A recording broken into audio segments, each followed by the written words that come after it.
C5 आज के lecture का आगाज करते हैं। लेक्चर 28। आज के लेक्चर में हम स्टैंडर्ड कौन सा कवर करने जा रहे हैं? ISA 800। लेकिन 800 की तरफ चलने से पहले हमारे प्रीवियस जो दो स्टैंडर्ड हमने कवर किए थे ISA 260 और 265, इनके कुछ क्वेश्चंस की डिस्कशन पेंडिंग है, तो क्वेश्चन की डिस्कशन हम कर लेते हैं। क्वेश्चन नंबर 1, सबसे पहले इस क्वेश्चन की रिक्वायरमेंट को पढ़ते हैं। अच्छा, बजाहिर दिखने में मुझे ये बताइए, ये क्वेश्चन आपको किस स्टैंडर्ड से, किस टॉपिक से रिलेटेड लग रहा है? Risk assessment. शाबाश। रिक्वायरमेंट में देखिए, कह रहे specify the information which you would like to obtain for valuating the key issues arising from the above scenario. यानी कह रहा है बताइए कौन सी इंफॉर्मेशन आप ऑब्टेन करेंगे इवैल्यूएट करने के लिए। क्या इवैल्यूएट करने के लिए? की इश्यूज, यानी इस केस स्टडी में जो इंपॉर्टेंट इश्यूज हैं, जो मसले मसाइल हमें बजाहिर नजर आ रहे होंगे, उनसे रिलेटेड क्या इंफॉर्मेशन आपने कलेक्ट करनी है। इंफॉर्मेशन का मतलब समझ लीजिए एविडेंस ही, लेकिन इसमें प्रोसीजर जो परफॉर्म करने हैं वो नहीं बता रहे। ठीक है, हमने अपने स्पेसिफिक प्रोसीजर्स नहीं पूछ रहा, सिर्फ जनरल इंफॉर्मेशन हमसे पूछ रहा है कि जैसे फर्ज कीजिए, अगर पिछले साल की निस्बत इस साल सेल्स ज्यादा है, अगर प्रोसीजर हमसे पूछता तो हम प्रोसीजर बताते अक्रंस ऑफ सेल्स से रिलेटेड। हम कहते हैं रिकॉर्डेड जो सेल्स ट्रांजैक्शंस हैं उनका सैंपल सेलेक्ट करेंगे, मेजर सेल्स की ट्रांजैक्शन, और उनको सपोर्टिंग डॉक्यूमेंट के साथ मैच करेंगे, कट ऑफ टेस्ट परफॉर्म करेंगे, कंफर्मेशन लेटर सेंड करेंगे, अगर वो हमसे प्रोसीजर की बात करता। लेकिन यहां पे इंफॉर्मेशन का वर्ड यूज कर रहा है। लफ्ज इंफॉर्मेशन जनरल सेंस में यूज होता है, यानी इसमें अगर सेल्स पिछले साल की निस्बत इस साल इंक्रीज होगी तो हम क्लाइंट से इंफॉर्मेशन ऑब्टेन करेंगे कि बताइए इस सेल को इंक्रीज होने की क्या रीजन है। इसमें प्राइस की वजह से कितना इंक्रीज हुआ, सेल क्वांटिटी की वजह से कितना इंक्रीज हुआ, और ये इंक्रीज क्यों अराइज हुआ, किस वजह से। ठीक है, तो इंफॉर्मेशन में हम अपने जो आंसर की स्टेटमेंट है वो जनरल रखेंगे। दूसरी चीज जो पूछ रहा है, कह रहा है अज्यूमिंग दैट ऑल मैटर्स। अच्छा, अगर सिर्फ पार्ट ए ही होता ना इस क्वेश्चन का, तो मैं इस क्वेश्चन को इस स्टैंडर्ड के साथ ना मिलाता, बल्कि इसे ISA 315 रिस्क असेसमेंट के साथ मिलाता। ठीक है, क्योंकि इस तरह का एनालिसिस हम रिस्क असेसमेंट में ही करते हैं कि कौन सी अनयूजुअल सिचुएशन है और इसके बारे में हमें क्या इंफॉर्मेशन चाहिए। लेकिन इसके साथ पार्ट बी है। पार्ट बी क्या कह रहा है? Assuming that all matters identified by you have been resolved to a large extent and you intend to issue an unqualified report. कहता है अज्यूम करें कि ऊपर सारे मसले मसाइल हल हो गए हैं और अब आपने अनमोडिफाइड ओपिनियन एक्सप्रेस करना है। Draft points to be included in the letter to those charged with governance specifying the significant matters which you would like to highlight. कह रहा है बताइए कि आप दो चार्ज गवर्नेंस को कौन से मैटर्स कम्युनिकेट करेंगे, हाईलाइट कीजिए। तो इस बी की रिक्वायरमेंट में सबसे अहम हमारे लिए वर्ड्स कौन से हैं? सबसे अहम कौन से हैं? लेटर टू दो चार्ज गवर्नेंस। अच्छा, मुझे एक बेसिक, ये इस अल्फाज से हमें क्या पता चला ये कौन सा स्टैंडर्ड है? कौन सा स्टैंडर्ड? 260 या 265? 260, क्योंकि 265 तो वीकनेस इन इंटरनल कंट्रोल को डिस्कस करता है, 265, और 260 matters to be communicated with those charge governance. तो इससे हमें पता चलता है ये 260 का क्वेश्चन है। जो पार्ट है 260 का है, पार्ट बी, और पार्ट ए रिस्क असेसमेंट का है। क्लियर जी? अच्छा, मुझे ये बताइए, जो मैटर मैनेजमेंट को कम्युनिकेट करते हैं और जो मैटर दो चार्ज गवर्नेंस को कम्युनिकेट करते हैं वो सेम है या डिफरेंट होते हैं? डिफरेंट होते हैं। क्या ऐसा पॉसिबल है कि कुछ मैटर्स मैनेजमेंट को कम्युनिकेट करें, दो चार्ज गवर्नेंस को ना करें? ऐसा पॉसिबल है। इसकी एग्जांपल क्या होगी? इसकी कोई एक एग्जांपल दे दीजिए कि जो मैनेजमेंट को कम्युनिकेट करते हैं, दो चार्ज गवर्नेंस को नहीं करते। Immaterial misstatements, immaterial misstatements management को कम्युनिकेट करते हैं, दो चार्ज गवर्नेंस को नहीं करते। क्या कोई ऐसा इश्यू हो सकता है जो दो चार्ज गवर्नेंस को कम्युनिकेट करते हैं, मैनेजमेंट को कम्युनिकेट नहीं करते? ओके, हाँ, मैनेजमेंट की इंटेग्रिटी कंप्लीटनेस से रिलेटेड। शाबाश। अच्छा, क्या कोई ऐसा इश्यू है जो मैनेजमेंट को भी कम्युनिकेट करते हैं, दो चार्ज गवर्नेंस को भी? इसकी क्या एग्जांपल होगी? अगर कोई भी मॉडिफिकेशन इन रिपोर्ट है वो पहले मैनेजमेंट को कम्युनिकेट करते हैं, और अगर स्टिल अनरिजॉल्व रहे तो दो चार्ज गवर्नेंस को भी कम्युनिकेट करते हैं। अच्छा, मुझे बताइए, दो चार्ज गवर्नेंस को जब कम्युनिकेट करते हैं, स्टैंडर्ड क्या कहता है? सिर्फ ये कम्युनिकेट कर दो कि सर क्वालिफाइड ओपिनियन एक्सप्रेस करने जा रहे हैं हम, या कि उसकी वर्डिंग, वर्डिंग भी हमें कम्युनिकेट करनी चाहिए, वर्डिंग भी कम्युनिकेट करनी चाहिए। शाबाश। तो यहां पे यही कह रहा है। अच्छा, नोट कीजिए, दो चार्ज गवर्नेंस, इसका मतलब है मैनेजमेंट को कम्युनिकेशन वाले पॉइंट नहीं लिखने हमने, दो चार्ज गवर्नेंस को कम्युनिकेशन करने वाले पॉइंट लिखने हैं। पहले इस क्वेश्चन को हम पढ़ेंगे और इसमें देखेंगे कि कौन कौन सी इंफॉर्मेशन हम ऑब्टेन करेंगे, की इश्यूज क्या है, की इश्यूज क्या है, और इन हवाले से कौन सी इंफॉर्मेशन ऑब्टेन करेंगे। इस क्वेश्चन को पढ़ के डिस्कस करके हमने क्या देखना है, क्या हाईलाइट करना है, इसमें की इश्यूज कौन से हैं और उनसे रिलेटेड इंफॉर्मेशन हमने कौन सी ऑब्टेन करनी है। तो चलिए स्टार्ट करते हैं। सबसे पहले अच्छा, आपको पता है रिस्क असेसमेंट में मैंने अप्रोच सिखाई हुई है आपको कि जिस आप अकाउंटिंग के पेपर में ट्रायल बैलेंस हो तो फौरन एडजस्टमेंट करना, इनकम स्टेटमेंट बैलेंस शीट बनाना स्टार्ट नहीं कर देते, बल्कि पहले जो ऊपर नीचे एडजस्टमेंट्स होती हैं उनको लिंक करते हैं कि इस फिगर से रिलेटेड ये एडजस्टमेंट, इस फिगर से रिलेटेड ये, और फिर इसको लिंक करने के बाद आप adjusted income statement balance sheet करते हैं। तो मुझे बताइए, मैं भी जब रिस्क असेसमेंट करूं अनएडजस्टेड फिगर की बेस पे रिस्क असेसमेंट कर दूं या कि एडजस्टेड की बेस पे? एडजस्टेड मिलाने के बाद तो स्टार्ट करते हैं जी। पहले कह रहे हैं your firm is the external auditor of Namra limited, a listed company. Following information has been made available to you at the planning stage. अभी फिलहाल जो गिवन इन्फॉर्मेशन है हमारी सिर्फ फाइनेंशियल इन्फॉर्मेशन, उसका मैं एनालिसिस करता जाऊंगा। जब नीचे इन्फॉर्मेशन आएगी तो फिर उसके बाद लिंक करके हम अपनी रिस्क असेसमेंट को रिफाइन कर लेंगे। क्लियर ये चीज? प्रॉफिट या लॉस बिफोर टैक्स 2000, अच्छा ये रेंड है 31 मार्च 2017। ये रेंड को अंडरलाइन कर लें, ये हमारे किस काम आता है ये रेंड? सब्सिक्वेंट इवेंट के लिए। अच्छा, प्रॉफिट लॉस, पिछले साल लॉस था, इस साल प्रॉफिट है। पहली चीज जो मेरे जहन में आई, जो पहली इंफॉर्मेशन मुझे चाहिए मैनेजमेंट से, वो क्या है कि क्या किया है जिसकी वजह से लॉस प्रॉफिट में कन्वर्ट हो गया है। ठीक है, और ये कितने का फर्क है पिछले साल में? 400 के करीब, 400 मिलियन के करीब। तो मैंने जो जस्टिफिकेशन चाहिए, मुझे इंफॉर्मेशन चाहिए, वो कितने की चाहिए? 400 मिलियन की। अब मैं क्वेश्चन में नीचे देखूंगा, अगर तो उसने मुझे इंफॉर्मेशन दे दी 400 मिलियन प्रॉफिट बढ़ा किस वजह से, तो मेरी तसल्ली हो जाएगी, मैं कहूंगा मुझे मजीद इंफॉर्मेशन नहीं चाहिए। लेकिन अगर उसने 400 मिलियन की जस्टिफिकेशन नहीं दी हुई तो मैं कहूंगा मुझे ये इंफॉर्मेशन चाहिए कि 400 मिलियन प्रॉफिट किस वजह से इंक्रीज हुआ, ऐसा क्या किया तुम लोगों ने, क्या रेवेन्यू बढ़ाए या एक्सपेंस कम किए या दोनों काम किए? प्रॉफिट बढ़ेगा इसी वजह से, या रेवेन्यू बढ़े होंगे या एक्सपेंसेस कम हुए होंगे या दोनों काम हुए होंगे। तो मुझे पहले तो मैं हाईलाइट कर लूं, मुझे इसकी इंफॉर्मेशन चाहिए। लेकिन अभी मैंने सिर्फ हाईलाइट किया है, अपने सॉल्यूशन में नहीं लिखा। क्यों नहीं लिखा? क्योंकि हो सकता है नीचे उसने जस्टिफिकेशन दी हो। अगर जस्टिफिकेशन दी है और जितनी जस्टिफिकेशन दी है उतनी ठीक, बाकी मैं इंफॉर्मेशन में लिखूंगा, मुझे इस चीज के बारे में बताओ। चलिए नेक्स्ट, टैक्सेशन। अच्छा, टैक्सेशन में कोई प्रॉब्लम नजर आ रही है आपको? टैक्सेशन में कोई प्रॉब्लम? टैक्सेशन में पिछले साल 74 मिलियन ये प्लस है, यानी ये एक्सपेंस, ये इनकम है, ये एक्सपेंस है। तो सही हुआ क्या? टैक्स तो हमेशा एक्सपेंस नहीं होता। हाँ, लॉस भी था, इसका मतलब है इसमें कोई अनयूजुअल चीज हमें नजर नहीं आ रही। एग्री करते हैं? पिछले साल लॉस था तो इस वजह से उसने इसको डेफर्ड टैक्स एसेट रिकॉर्ड कर लिया होगा, और इस साल प्रॉफिट है तो एक्सपेंस रिकॉर्ड कर लिया। क्लियर जी? अब आगे चलते हैं। भाई जाने के वाईफाई जो है वो बंद कर दें। दी आगे चलें। एक इशू हमारे सामने ये आ गया। दूसरा, प्रॉपर्टी प्लांट इक्विपमेंट। कोई अनयूजुअल सिचुएशन नजर आ रही है? कोई नहीं आ रही, थोड़ा सा फर्क है। ठीक है, कुछ एडिशन हुई होगी, कुछ डेप्रिसिएशन हुई होगी, क्योंकि इतना कम डिफरेंस डेप्रिसिएशन का नहीं हो सकता। डेप्रिसिएशन कोई 15-20% के लगभग तो होनी चाहिए ना। तो इसमें कोई अनयूजुअल इंक्वायरी जहन में नहीं आ रही। बाकी नीचे इंफॉर्मेशन के साथ लिंक करके देख लेंगे। इनटेंजिबल एसेट्स 750-650, इसमें भी कोई अनयूजुअल चीज नहीं है, प्रोबेबली कोई अमोर्टाइजेशन होगी। ठीक है, इतनी कोई अमोर्टाइजेशन होगी। इन्वेस्टमेंट इन पीसीएल लिमिटेड। अच्छा, इन्वेस्टमेंट बहुत सी कंपनीज में है कि एक ही कंपनी में है? एक ही कंपनी में। पिछले साल 250 थी, इस साल 75। ये एक क्वेश्चन मार्क है, इसमें हमें इंफॉर्मेशन चाहिए कि भैया बताओ, क्या इसको आपने सेल कर दिया है या इंपेयरमेंट कर दिया है? भाई यही पॉसिबल है ना, या तो सेल किया होगा या इंपेयरमेंट की होगी। तो हमें इससे रिलेटेड क्या, ये दूसरा इशू हमारे सामने, इससे रिलेटेड क्या इंफॉर्मेशन चाहिए कि सेल किया या, अगर सेल किया तो उसका गेन या लॉस सही कैलकुलेट हुआ कि नहीं, और अगर इंपेयरमेंट की तो उसकी बेसिस क्या थी, उसके डिस्क्लोजर, उसको सही तरीके से डिस्क्लोज किया कि नहीं, काउंटिंग का डिस्क्लोजर रिक्वायरमेंट इंपेयरमेंट की पूरी की कि नहीं की। क्लियर? तो ये इंपेयरमेंट वाला एक इशू ध्यान में रखिए। ये दूसरा इशू हमारे साथ, डेफर्ड टैक्स एसेट। इससे रिलेटेड कोई इंफॉर्मेशन चाहिए आपको? क्या चाहिए? बाय डिफॉल्ट रिस्की होता है, तो क्या इंफॉर्मेशन चाहिए आपको?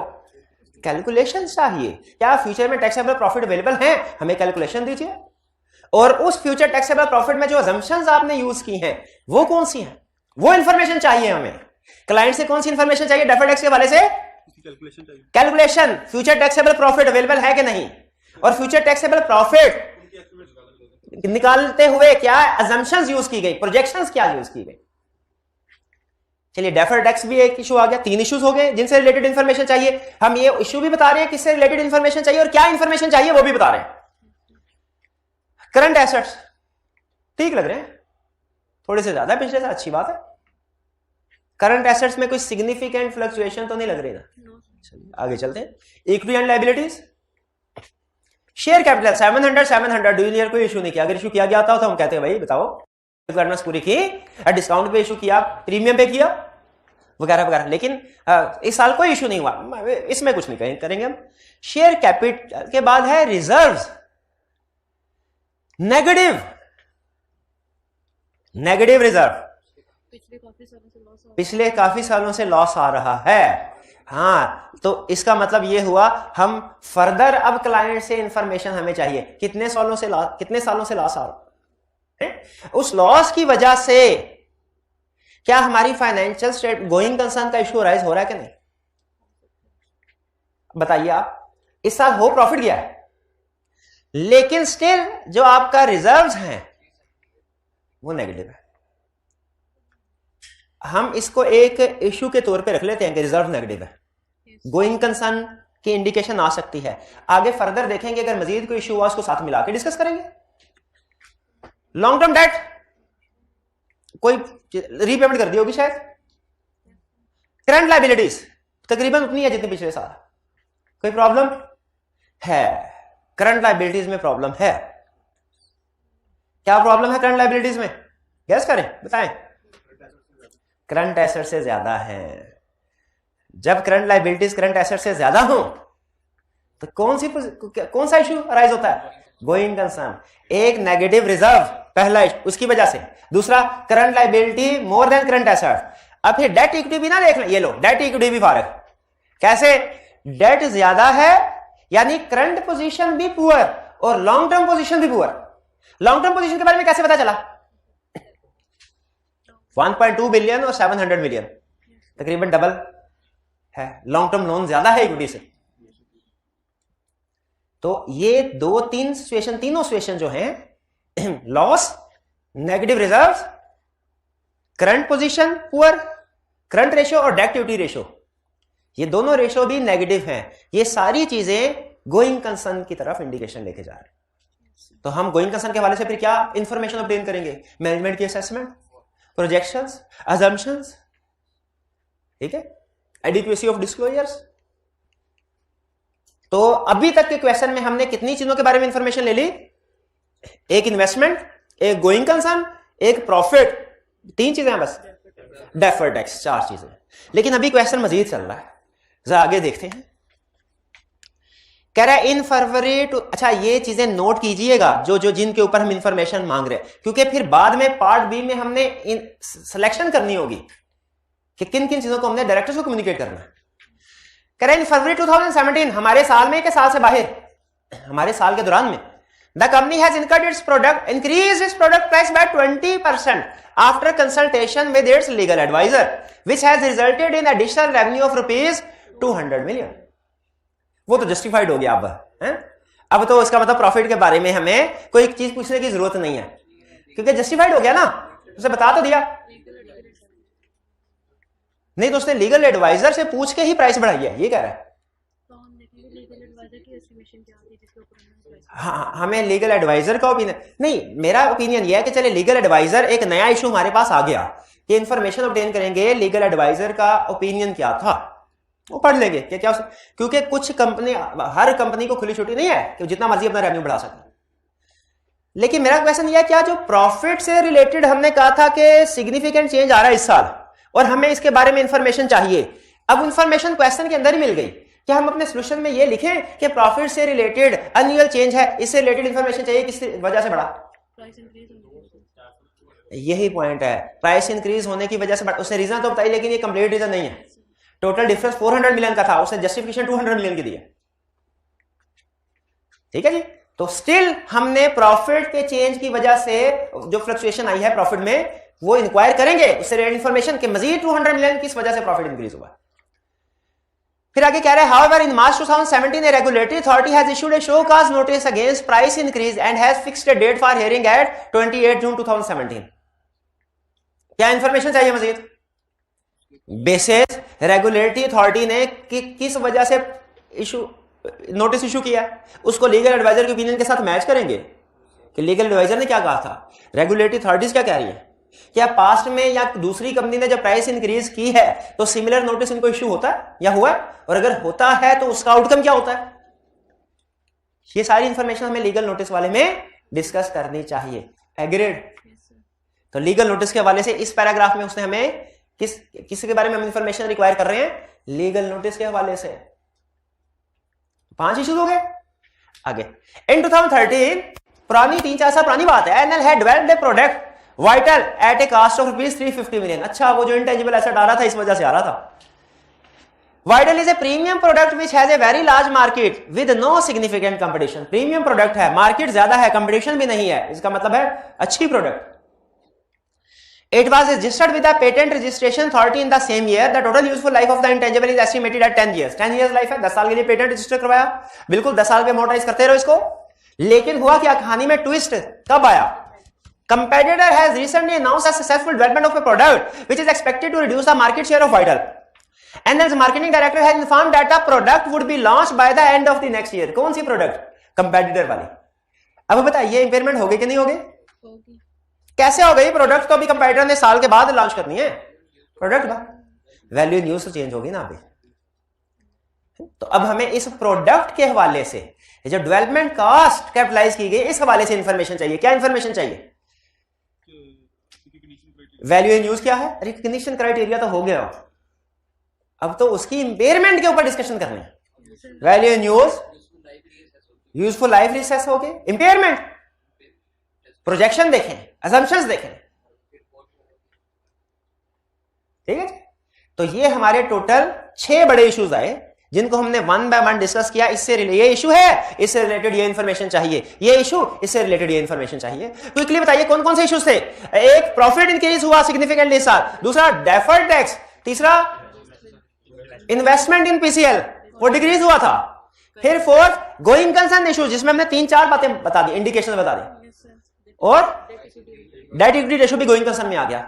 पांचवा कौन सा? Legal issue. और छठा कौन सा? Intangible assets. अब कह रहे हैं भाई मुझे ये बताइए कि इनमें से कौन कौन से पॉइंट्स आप समझते हैं कि दो चाबी गवर्नेंस को बताने जरूरी है। क्या हमें अपना हर प्रोसीजर, हर एरिया दो चाबी गवर्नेंस को बताना चाहिए? अच्छा, मुझे एक बड़े क्वेश्चन का आंसर दीजिए। दो चाबी गवर्नेंस को हम बहुत सी चीजें कम्युनिकेट करते हैं। एग्जाम में मैं बैठा, मेरे पास स्टैंडर्ड है, मैंने IAS 260 देखा, उसमें लिस्ट बनी हुई थी कि ये सीनियर डायरेक्टर को कम्युनिकेट करने हैं, सारी लिस्ट छाप दो इधर। क्यों? हाँ जी, उसने केस स्टडी से रिलेटेड पूछा है, तो हमने जो भी गवर्नेंस इंटरेस्ट के मैटर्स हैं वो केस स्टडी में से निकाल के बताने हैं। इस केस के हवाले से कौन कौन से चीजें, रिप्रोडक्शन का क्वेश्चन नहीं है, केस स्टडी का क्वेश्चन है। तो अब चलते हैं फिर से क्वेश्चन को देखते हैं। अब की बार हमने किस नजर से देखना है कि डायरेक्टर्स को कौन कौन सी चीजें बतानी चाहिए हमें जी। सेल्स, ये सेल्स में सिग्निफिकेंट इंक्रीज हुआ, 200 मिलियन प्राइस इंक्रीज हुई। प्रॉफिट से रिलेटेड चीजें बतानी चाहिए डायरेक्टर्स को। ये मैनेजमेंट के साथ तो डिस्कशन होती है रिस्क असेसमेंट में। अनयूजुअल गवर्नेंस, दो चाबी गवर्नेंस की कम्युनिकेशन में कोई पॉइंट आपने ऐसा पढ़ा नहीं? चलिए इसको छोड़ दे फिर। Property plant equipment, intangible assets, और नीचे हमें पता चल गया है इसकी इंपेयरमेंट हुई है। अब सोच के बताइए, क्या ये दो चाबी गवर्नेंस को कम्युनिकेट करना है? करना चाहिए। क्यों करना चाहिए?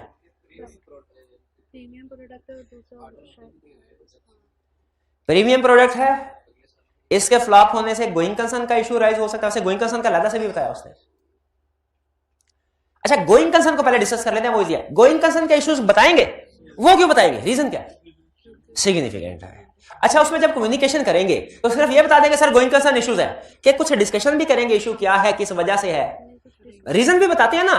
तो गोइंग कंसर्न की हेडिंग आ जाएगी कि हम गोइंग कंसर्न इश्यूज डायरेक्टर के साथ डिस्कस करेंगे, कम्युनिकेट करेंगे। डन। उसमें क्या क्या बताएंगे? डेट इक्विटी रेशियो एडवर्स हो रही है, करंट रेशियो का जिक्र करेंगे, हम रिजर्व्स हैं, ठीक है, लॉसेस कंटिन्यूसली आ रहे हैं, ये चीज डिस्कस कर। चलिए, एक तो ये कम्युनिकेशन होगी दो चाबी गवर्नेंस को। याद रखिए सिर्फ कम्युनिकेशन में हमने उसको ये नहीं लिख देना हेडिंग कि ये कम्युनिकेट करेंगे, बल्कि उसमें कम्युनिकेट करना क्या है स्पेसिफिकली वो भी बताना है, मार्क्स ज्यादा है वो भी बताएंगे। अच्छा, एक तो क्या गोइंग कंसर्न, ये इसके बाद इंपेयरमेंट हो रही है, इसकी इंपेयरमेंट हो रही है, ये कम्युनिकेट करेंगे डायरेक्टर्स को एग्रीड। मुझे इसकी रीजन बताइए। गोइंग कंसर्न के साथ क्या इंपेयरमेंट की ऑडिट मैटर हो सकता है? क्या की ऑडिट मैटर डायरेक्टर को कम्युनिकेट करते हैं? इस वजह से कम्युनिकेट करेंगे।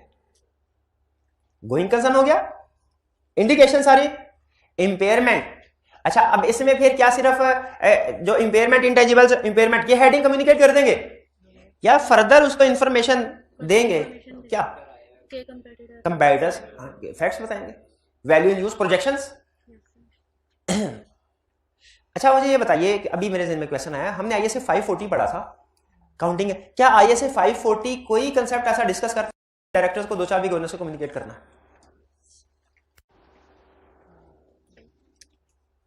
कुछ नहीं पता, ये घर जाके आपने पढ़ना। आईएसए 540 घर जाके पढ़ना है और उसमें जहां कहीं कोई भी चीज ऐसी लिखी हुई ना कि दो चाबी गवर्नेंस को कम्युनिकेट करनी है, आपने मुझे कल बतानी है। ठीक, चलिए, इन्वेस्टमेंट इन पीसीएल,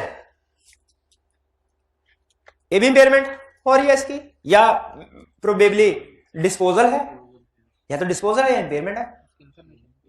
हाँ, इंफॉर्मेशन नहीं दी क्या है, तो अगर तो ये इंपेयरमेंट है तो हम डायरेक्टर को कम्युनिकेट करेंगे इसी कंडीशन के साथ, क्योंकि सिग्निफिकेंट इवेंट है।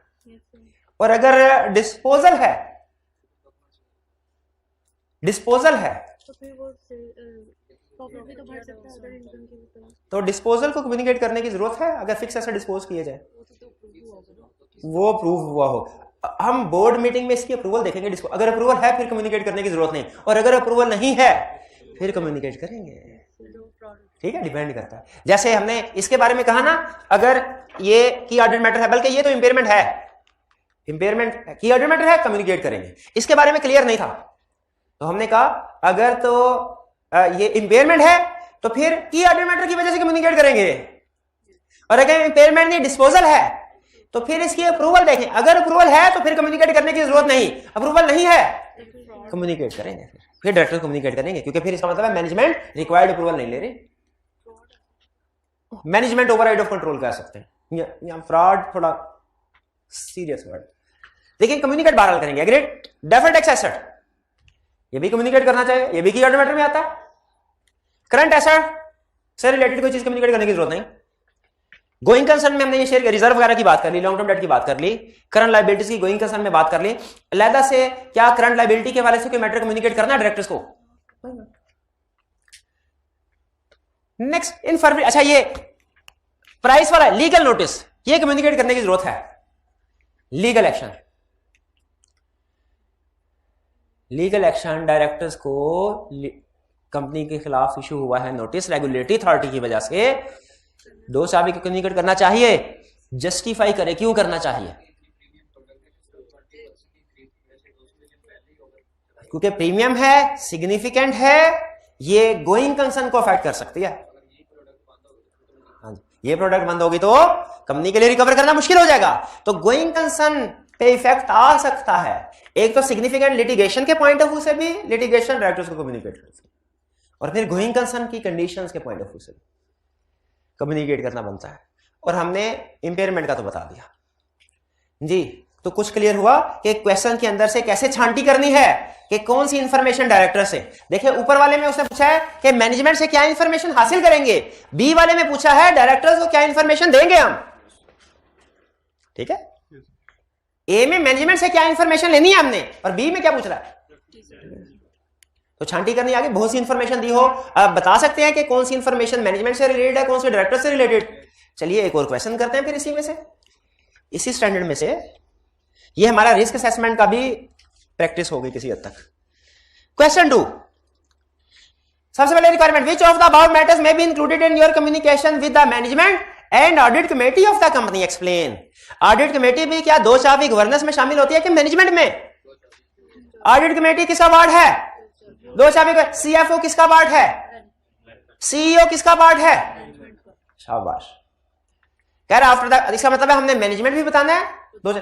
तो इसमें हर इशू 1 2 3 4 5 6 6 इश्यूज हैं, हर इशू के बारे में आप बताएंगे ये मैनेजमेंट को कम्युनिकेट करना है कि नहीं करना, और दूसरा डायरेक्ट दो चाबी गवर्नेंस को कम्युनिकेट करना है कि नहीं करना।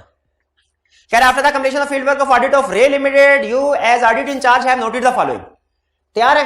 पहला issue, provision of a material amount against a pending legal suit remained unresolved between the auditor and CFO until a second opinion from a lawyer was received. Thereafter liability was booked appropriately.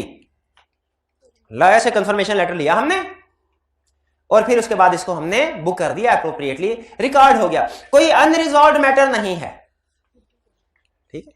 क्या management से ये यानी CEO को बताने की जरूरत है? ये मैटर सीईओ को रिजॉल्व हो चुका है। क्या डायरेक्टर्स को बताना चाहिए? डायरेक्टर्स को ये मैटर कम्युनिकेट करना चाहिए। प्रोविजन एप्रोप्रिएटली रिकॉर्ड हो चुकी है, मैटर रिजॉल्व हो चुका है। फिर वो रूटीन नेचर के जाते हैं।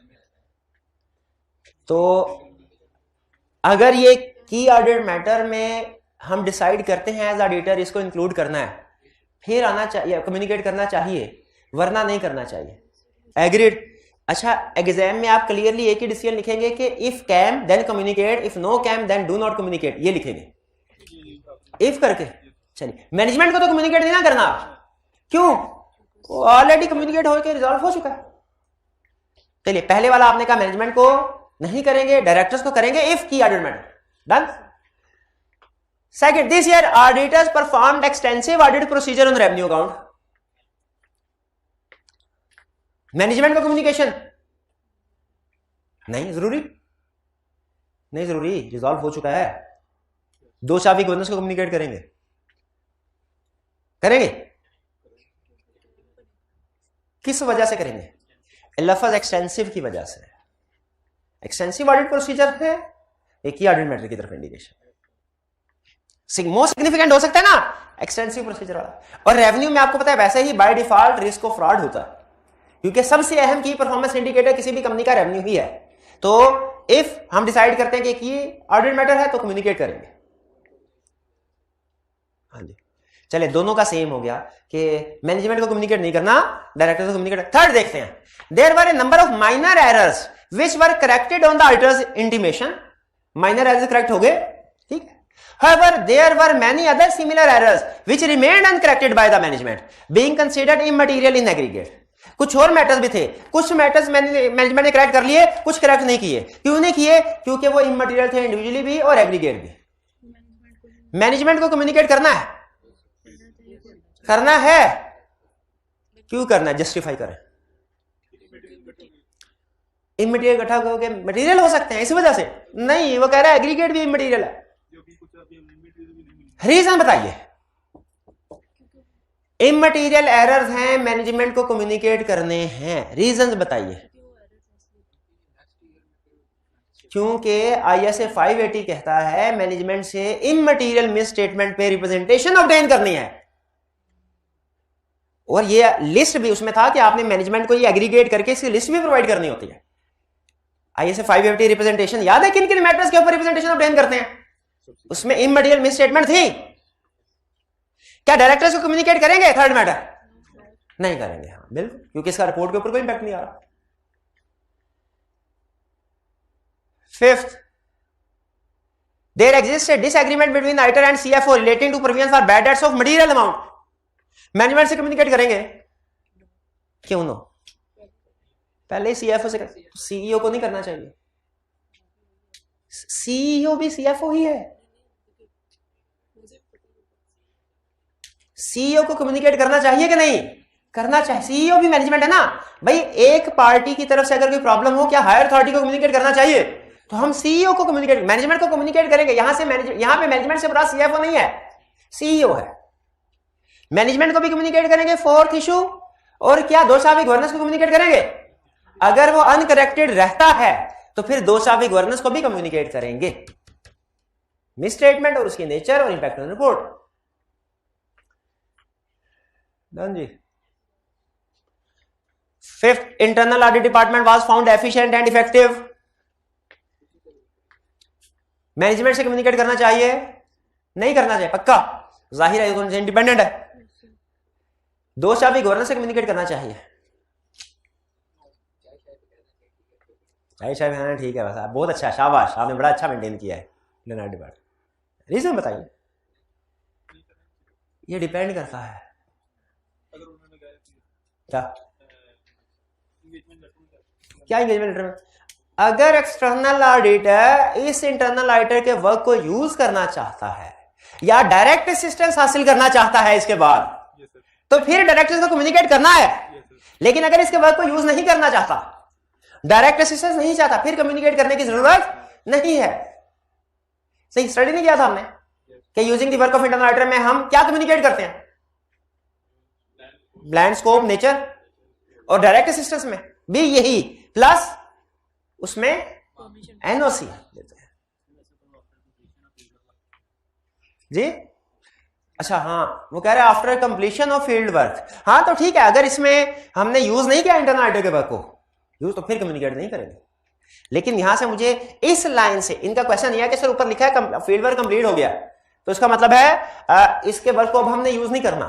अब यूज नहीं करना ठीक है, लेकिन क्या इसी ऑडिट में कुछ दिन पहले हमने यूज किया कि नहीं किया? किया। तो इसमें ये डिपेंड करता है, अगर वर्क को यूज किया है तो कम्युनिकेशन। अच्छा, अगर इस इंटरनल ऑडिट डिपार्टमेंट में हमें कोई प्रॉब्लम नजर आती है तो मैनेजमेंट को कम्युनिकेट करते हैं, दो चार भी गवर्नेंस करते हैं, वो तो कम्युनिकेट हम करते ही करते हैं। लेकिन अब अगर ये एफिशिएंट इफेक्टिव है, अब कम्युनिकेट करना चाहिए, डिपेंड करता है। अगर इसके वर्क को यूज करना है तो करें, वरना नहीं। 6 chief executive bypasses the credit committee frequently and approves credit sales to some customer। ये मैनेजमेंट ओवरराइड ऑफ कंट्रोल है यार, इसको फ्रॉड कह लें। बाय मैनेजमेंट को कम्युनिकेट करना चाहिए, नहीं करना। डायरेक्टर्स को करना, दो चाबी गवर्नेंस यस करना चाहिए। क्लियर? तो इसमें 6 एग्जांपल्स उसने हमसे पूछी, हमने हर एग्जांपल का एनालिसिस किया कि कौन सा मैटर मैनेजमेंट को कम्युनिकेट करेंगे, कौन सा ऑडिट कमेटी को। इसमें कुछ डिसीजंस आपने क्विकली कर लिए होंगे, कुछ में आपकी जजमेंट भी यूज होती है। जैसे हमने इफ करके बताया कि अगर राइटर की ऑडिट मैटर में इसको इंक्लूड करना चाहता है तो दो चाबी गवर्नेंस को कम्युनिकेट करेंगे, वरना जरूरत नहीं। तो कुछ मैटर्स में जजमेंट अप्लाई होगी, कुछ में आपने क्विकली डिसीजन कर लिया होगा। क्लियर जी? क्वेश्चन की नेचर समझ आ गई। आइंदा अगर आपको कोई लिस्ट दे कुछ मैटर्स की और पूछे तो डिसीजन कर लेंगे कि कौन से मैटर डायरेक्टर को कम्युनिकेट करने हैं, कौन से नहीं करने। चलिए, ये 260 तो क्लियर हो गया। अब रह गया हमारा 265। अच्छा, 265 किससे रिलेट करता है? 265 किस इश्यू से रिलेट करता है? Communication deficiency internal control. तो इसकी कम्युनिकेशन मैनेजमेंट को भी होती है, डायरेक्टर्स को भी होती है। और आपको पता है वो जो कम्युनिकेशन सबसे अहम कंसेप्ट क्या बताया था 265 में? 265 में सबसे अहम कंसेप्ट क्या बताया था आपको? मैनेजमेंट लेटर का फॉर्मेट। उसमें कौन कौन सी इंफॉर्मेशन आती है? ठीक है, कौन कौन सी इंफॉर्मेशन आती है मैनेजमेंट लेटर में? वीकनेस ऑब्जर्व्ड, इफेक्ट या इम्प्लीकेशन, सजेशंस और एक्सप्लेनेशन बाय मैनेजमेंट। कह रहे requirement identify the implication of the above matter which are to be included in management letter. सिर्फ एक चीज पूछ रहा है, इंप्लीकेशन। इंप्लीकेशन का मतलब क्या होता है? अगर ये वीकनेस इन इंटरनल कंट्रोल ऐसे ही कंटिन्यू करती रही, क्या नुकसान हो सकता है? अच्छा, रिक्वायरमेंट को पढ़ के मुझे बताइए कि आपको पता चल रहा है कि ये 700 सीरीज का क्वेश्चन है कि 260 265 का? पता चल रहा है कि नहीं? रिक्वायरमेंट पढ़ के नहीं पता चल रहा। किस लफ्ज से? मैनेजमेंट लेटर से। इसको फिर अंडरलाइन करें, ये सबसे अहम लफ्ज है। तो मैनेजमेंट लेटर से हमें पता चल गया ये 260 के 265 क्योंकि इंटरनल कंट्रोल, मैनेजमेंट लेटर में इंटरनल कंट्रोल होते हैं। इंटरनल कंट्रोल 265 में डिस्कस हुआ, 260 में नहीं हुआ। During the course of audit of A brokerage house. Brokerage house कौन सा होता है? ब्रोकरेज हाउस किसे कहते हैं? किसे कहते हैं? आरिफ हबीब लिमिटेड, जहां जो ब्रोकर्स होते हैं स्टॉक एक्सचेंज में, जो डील करते हैं शेयर्स की, अपनी मर्जी से कहते हैं कि अपने क्लाइंट, अपने अकाउंट होल्डर जो होते हैं उनके कहने पे। ठीक है, ये वैसे पुराना क्वेश्चन है, अब सिस्टम थोड़ा बदल गया, शायद उस जमाने में भी होता हो। अब वो सॉफ्टवेयर आ गए हैं, जो अकाउंट होल्डर है वो डायरेक्ट ट्रेडिंग भी कर सकता है, वरना पुराने जमाने में ब्रोकर से कहना पड़ता था कि भाई मेरे बिहाफ पे इस कंपनी के शेयर्स खरीद लो। बहरहाल कह रहे following observations were documented in the working paper. ये ऑब्जर्वेशंस आई। पहला, journal vouchers were not pre numbered. Weakness, इसकी इंप्लीकेशन क्या होगी?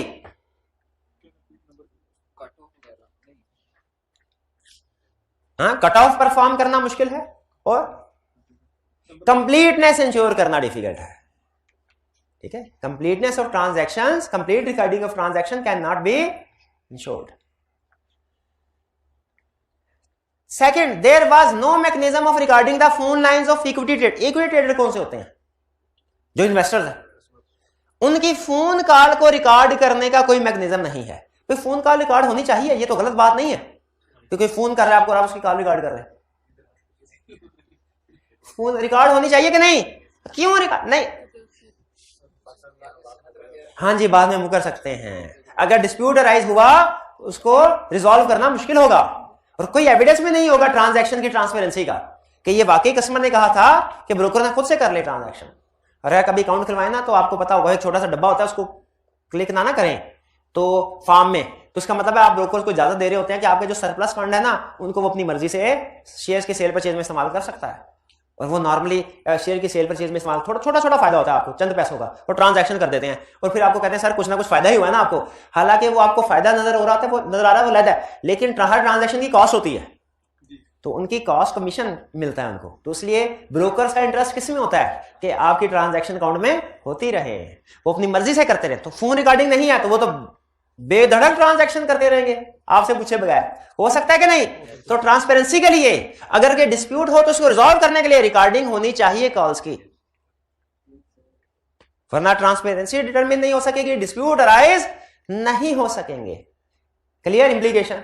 आगे, मार्जिन रिक्वायरमेंट क्या होती है कि भाई जितने शेयर्स खरीद रहे हैं उसका कुछ ना कुछ परसेंटेज आपके पास फंड्स में होना चाहिए।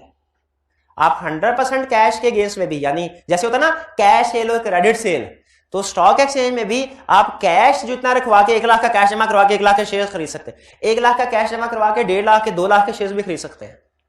वो मार्जिन कंडीशन होती है कुछ, लेकिन उनमें से एक अहम कंडीशन होती है मार्जिन मेंटेन करना पड़ता है कि कम से कम 60% मार्जिन आपने मेंटेन किया हो। इसका मतलब क्या, अगर 1 लाख के शेयर्स खरीदने हैं तो कम से कम कितने? 60,000 होने चाहिए। कहते हैं margin requirements in case of certain individual clients were below the normal margin requirement of 30%। Normal requirement 30% से कम है। क्या इंप्लीकेशन है? अगर एडवर्स, हाँ, बैड डेट का रिस्क है। अगर ये कस्टमर अपने फाइनेंशियल लॉस में जाता है तो हो सकता है कस्टमर इसको फुलफिल ना कर सके और कंपनी को खुद लॉस बेयर करना पड़े। ये बिल्कुल ऐसे ही है, मार्जिन रिक्वायरमेंट ना मेंटेन करना ऐसे ही है जैसे नॉर्मल केस में क्रेडिट सेल में लिमिट से ज्यादा सेल कर देना। क्या मतलब ये एडवांस पहले जमा करवा? हाँ, एडवांस पहले जमा, कम से कम ट्रांजैक्शन के लिए जरूरी है कम से कम 30% एडवांस जमा कराया जाए, लेकिन उन्होंने 30% एडवांस जमा नहीं करवाया, कम है कुछ केसेस में, तो रिस्क ऑफ डिफॉल्ट है, वो भाग सकता है। हाँ जी।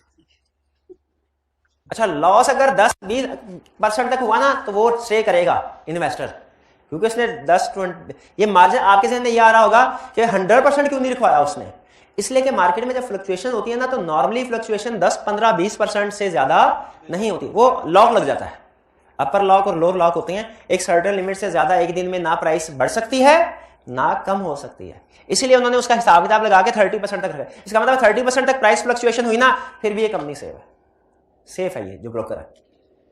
लेकिन कम मार्जिन है तो उसमें फ्लक्चुएशन ज्यादा हुई तो लॉस बेयर करना पड़ेगा कंपनी को। कुछ समझ आई? ये है हमारा 265 का क्वेश्चन। कोई प्रॉब्लम? कुछ समझ आया कैसे ड्राफ्ट करना है? ड्राफ्टिंग इंप्लीकेशन बतानी है, अगर ऐसे ही चलता रहा तो क्या होगा। अच्छा, उसने नहीं पूछा, अगर मैं आपसे पूछता हूं इसकी रिकमेंडेशन भी बताओ, ये वीकनेस रिकमेंडेशन भी बताओ, क्या रिकमेंडेशन बताएंगे? जनरल वाउचर प्री नंबर्ड होने चाहिए, साथ में थोड़ा सा मजीद भी कुछ मसाला ऐड कर दें, and approved by appropriate authority होनी चाहिए। ठीक, क्या इसका रिकॉर्डिंग ऑफ फोन लाइन होनी चाहिए, plus backup facility, retention, storage, appropriate storage and backup facilities भी होनी चाहिए इसकी रिकॉर्डिंग की। क्लाउड में बैकअप क्रिएट कर, थोड़ा सा मसाला है, सिर्फ ऐसे नहीं कैफ के बच्चों की तरह नहीं कि सिर्फ रिवर्स कर दे सर ये ठीक हो गया, वो भी कंसेप्चुअली ठीक है, लेकिन सीफैप के स्टूडेंट के तौर पे आपने उसको मजीद बेहतर करना है उस कंट्रोल को। मार्जिन रिक्वायरमेंट्स मेंटेन नहीं हो रहे, हर कस्टमर की मार्जिन रिक्वायरमेंट्स मेंटेन होनी चाहिए और उसे एक इंडिपेंडेंट पर्सन मॉनिटर भी करे पीरियोडिकली, ठीक है, मॉनिटरिंग का भी कंट्रोल ऐड कर देना, सिर्फ ये तो नहीं कि मार्जिन रिक्वायरमेंट होनी चाहिए। नंबर ही उनके सेव करेंगे तो क्लियर, रिकमेंडेशन हिस्सा होती है कि नहीं? अच्छा आखिरी क्वेश्चन, अगर आपने इस सवाल का जवाब दे दिया तो उसका मतलब 265 आपने सही पढ़ लिया। क्या मैनेजमेंट लेटर में रिकमेंडेशन इंक्लूड करना रिक्वायर्ड है या नहीं? सजेशन इंक्लूड करना रिक्वायर्ड है या नहीं? रिक्वायर्ड नहीं है, शाबाश शाबाश, लेकिन मेंशन कर सकते हो तो कर दें। और सिर्फ वीकनेस जो ऑब्जर्व की है वो लिखना तो रिक्वायर्ड है, उसकी इंप्लीकेशन लिखना रिक्वायर्ड है कि नहीं? पोटेंशियल इफेक्ट वो लिखना रिक्वायर्ड है कि ऑप्शनल है? रिक्वायर्ड है, शाबाश। चलिए ये हमारा क्वेश्चन हो गया 265 का। अब ऐसा करते हैं, लेक्चर का ये हिस्सा यहां पे खत्म करते हैं, नमाज की ब्रेक, इसके बाद चलते हैं एक बहुत इंटरेस्टिंग स्टैंडर्ड है, बहुत इंटरेस्टिंग। अच्छा लंबा जोड़ा नहीं है, ये जो 800 सीरीज है ना, 800 सीरीज, इसमें सबसे कमाल की बात यही है, लंबी चौड़ी बातें नहीं करता, टू द पॉइंट, लेकिन है कंसेप्चुअल है। 800 सीरीज के 3 स्टैंडर्ड है, तीनों कंसेप्चुअल। तो इनको अभी हम स्टार्ट करते हैं। इनमें से पहला स्टैंडर्ड, इस वीक में हमने ये तीनों स्टैंडर्ड ही करने हैं, 800, 805 और 810, ठीक है जी। तो अभी थोड़ी देर के बाद फिर मिलते हैं और फिर 800 की सीरीज का बाकायदा आगाज करते हैं जी। लेक्चर 28 के अगले हिस्से की तरफ चलते हैं। अब हम डिस्कस करने जा रहे हैं ISA 800। अच्छा 800 पे जाने से पहले आप में से किसी स्टूडेंट को याद है ISA 700 का स्कोप? वो ऑडिट रिपोर्ट बताता है, ठीक है, फॉर्मेट, लेकिन किस टाइप ऑफ ऑडिट की? जनरल पर्पस फाइनेंशियल स्टेटमेंट्स की, ठीक है। तो ISA 200 और से लेके 700 तक जो स्टैंडर्ड है, ये जनरल पर्पस फाइनेंशियल स्टेटमेंट्स का ऑडिट कैसे होगा ये बताते हैं, या यूं समझिए हमारे जनरल ऑडिट है, लेकिन जनरल के अलावा कुछ स्पेशल ऑडिट्स भी होते हैं। अब ये स्पेशल ऑडिट क्या है और कैसे जनरल पर्पस ऑडिट से डिफरेंट है, ये हम स्टार्ट करने जा रहे हैं। ISA 800 सीरीज स्पेशल ऑडिट की है। ISA 800 सीरीज कौन सी टाइप ऑफ ऑडिट की है? Special audits. और 700 की सीरीज जनरल ऑडिट्स है। अब इनमें फर्क क्या है, पहले हम डिफरेंस स्टडी करेंगे, फिर इसके बाद ISA 800 की तरफ जाएंगे, ठीक है। तो 800 का टाइटल देखिए क्या है, ऑडिट्स ऑफ फाइनेंशियल स्टेटमेंट, यानी इसका मतलब 800 सीरीज में भी जो सब्जेक्ट मैटर होगा जिसको हमने वेरीफाई करना है वो फाइनेंशियल स्टेटमेंट ही है। 700 में भी फाइनेंशियल स्टेटमेंट का ही ऑडिट होता है, 800 सीरीज में भी फाइनेंशियल स्टेटमेंट्स का ही ऑडिट होगा। क्या फाइनेंशियल स्टेटमेंट्स के अलावा कुछ और चीजों का भी ऑडिट हो सकता है? यस, कोई सर्टेन स्टेटमेंट का भी ऑडिट, वो हर बाद में स्टडी करेंगे। 700 और 800 में कॉमन चीज क्या है? फाइनेंशियल स्टेटमेंट, वो भी वेरिफिकेशन है फाइनेंशियल स्टेटमेंट्स की, 800 में भी वेरिफिकेशन है फाइनेंशियल स्टेटमेंट्स। लेकिन आगे देखिए, audit of financial statement prepared on special purpose framework. याद है जनरल पर्पस फ्रेमवर्क जो वाइड रेंज ऑफ यूजर्स के लिए प्रिपेयर होता है, special purpose framework specific user के लिए प्रिपेयर होता है। फिर से जनरल पर्पस फ्रेमवर्क जो वाइड रेंज ऑफ यूजर्स के लिए फाइनेंशियल स्टेटमेंट्स प्रिपेयर करने के लिए यूज होता है, और special purpose framework specific users के लिए फाइनेंशियल स्टेटमेंट्स प्रिपेयर करने के लिए यूज होता है। General purpose wide users, special purpose specific. आपको याद है किसी लेक्चर में स्पेसिफिक यूजर क्या हो सकते हैं, एग्जांपल भी दी थी, स्पेशल पर्पस फ्रेमवर्क की एग्जांपल भी दी थी 4, याद है? किसमें पता नहीं, 200 में शायद या 210 में, मुझे लग रहा है 200 में एग्जांपल दी थे। Cash basis framework, tax basis framework, regulatory, contractual, याद है? Cash basis, tax basis, regulatory basis, contractual basis, ये 4 एग्जांपल याद है स्पेशल पर्पस फ्रेमवर्क की? कौन सी एग्जांपल है स्पेशल पर्पस फ्रेमवर्क की? Cash basis, tax basis, regulatory, contractual. Contractual और रेगुलेटरी में फर्क क्या है? Regulatory, state bank of Pakistan ने कहा। कॉन्ट्रैक्चुअल, दो पार्टी के दरमियान में कॉन्ट्रैक्ट हुआ, भाई तुम्हारे प्रोजेक्ट में डोनेशन मैं देने को तैयार हूं, लेकिन शर्त है फाइनेंशियल स्टेटमेंट मुझे इस तरीके से बना के दो। ठीक है, तो ये रेगुलेटरी बेसिस में है और कॉन्ट्रैक्चुअल में फर्क। रेगुलेटरी फ्रेमवर्क का मतलब जो रेगुलेटर ने कहा, कॉन्ट्रैक्चुअल का मतलब जो दो पार्टीज के दरमियान में कॉन्ट्रैक्ट हुआ है उसमें लिखी गई है कि फाइनेंशियल स्टेटमेंट कैसे बनेगी।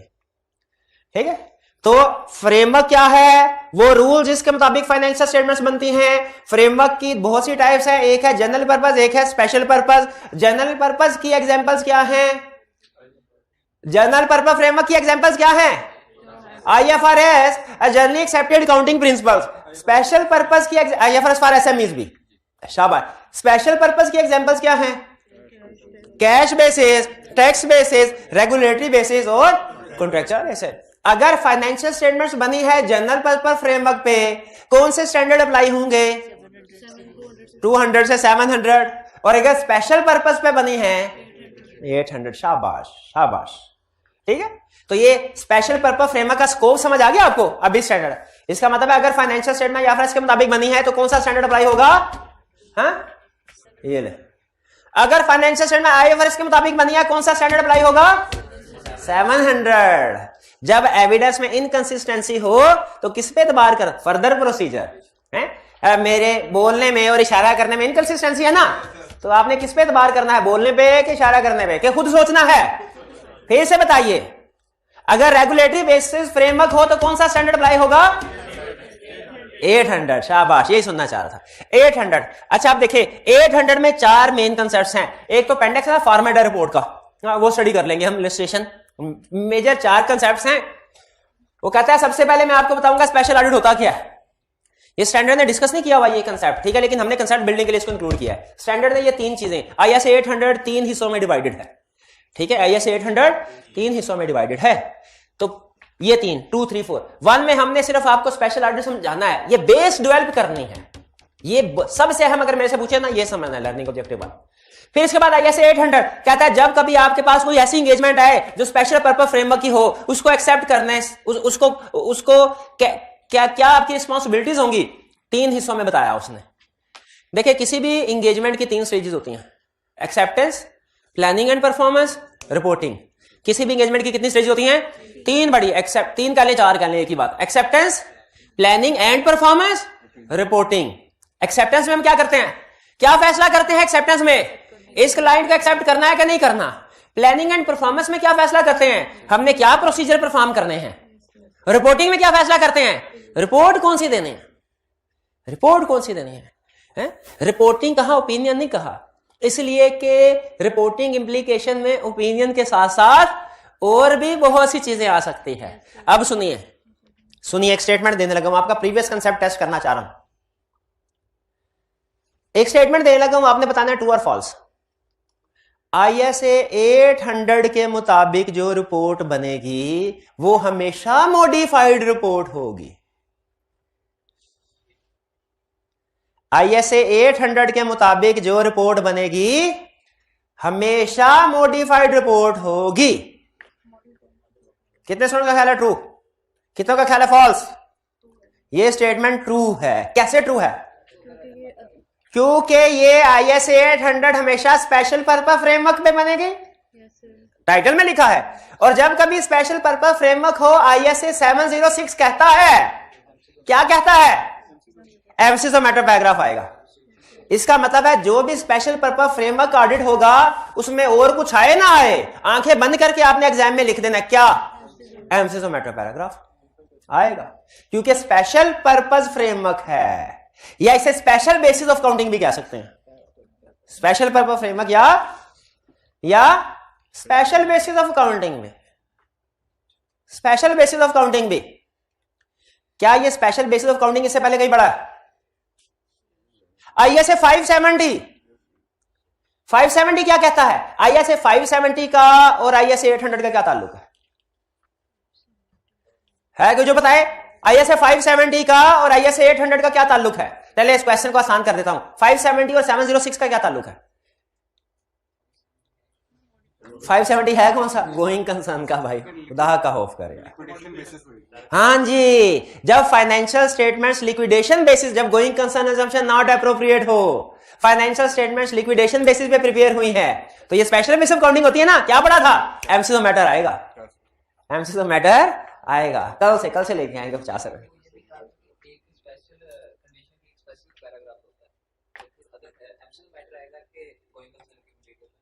ये डिस्कशन उधर हो चुकी है कि एमसीक्यू मैटर आएगा कि material uncertainty relating to going concern आएगा। भाई एक इवेंट या कंडीशन है, एक इवेंट या कंडीशन है, सवाल पूछने लगा हूं, किस स्टूडेंट से पूछूं? ए भाई इससे पूछता हूं, इससे पूछता हूं। अगर इसने जवाब दे दिया इसका मतलब है सारी क्लास को आईएफ से जो अभी तक पढ़ाया उसका हक अदा कर दिया। ये ले, ये ले। आईएस 570 स्टार्ट में, तो स्टार्ट होते हुए कहता है कि कुछ इवेंट्स या कंडीशंस ऐसी होती हैं जो कि एंटिटी की गोइंग कंसर्न पे डाउट क्रिएट करती हैं। वो फिर इवेंट्स या कंडीशन की एग्जांपल भी देता है, कोई 15 20 3-4 कैटेगरी। ठीक है, अगर हमारे किसी केस स्टडी में वो इवेंट या कंडीशन सामने आ जाए या प्रैक्टिकली भी हमारे सामने आ जाए, तो फिर इसके बाद हमने फर्दर डिसीजन करना होता है कि गोइंग कंसर्न अप्रोप्रिएट है, गोइंग कंसर्न नॉट अप्रोप्रिएट है, या मटेरियल अनसर्टेनिटी एग्जिस्ट करती है। एग्रीड? इवेंट्स या कंडीशन अराइज हुआ, उसके बाद उसने केस स्टडी में कहा गोइंग कंसर्न अजम्पशन अप्रोप्रिएट है, इफेक्ट ऑन रिपोर्ट क्या होगा?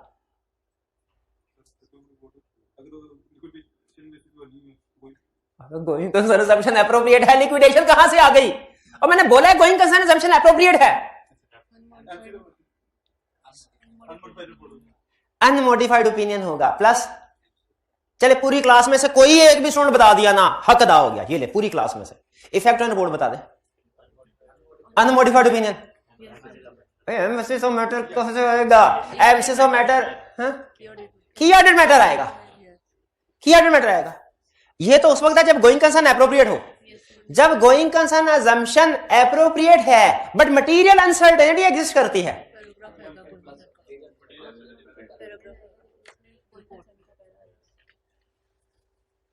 गोइंग कंसर्न अनसर्टेनिटी का पैरा। ये सिखाया नहीं था आपको, ये डिपेंड करता है डिस्क्लोज किया है कि नहीं। शाबाश। अगर डिस्क्लोज किया हुआ है, एमसीक्यू मैटर, चुप कर जा, चुप यार, टेप लगा इसके मुंह पे, बाकियों के कंसर्ट भी खराब कर रहा है। एमसीक्यू मैटर नहीं है, वो बाद में है। इसमें material uncertainty relating to going concern का पैरा आएगा। जब अनसर्टेनिटी हो एमसीक्यू मैटर नहीं, जब गोइंग कंसर्न हो एमसीक्यू मैटर नहीं आएगा। क्या आएगा? Material uncertainty relating to going concern का पैरा आएगा। और अगर गोइंग अनसर्टेनिटी है लेकिन डिस्क्लोज नहीं किया गया तो मिस स्टेटमेंट है। आगे आगे चले। अगर इफेक्ट मटेरियल है तो क्वालिफाइड ओपिनियन, और अगर इफेक्ट परवेसिव है तो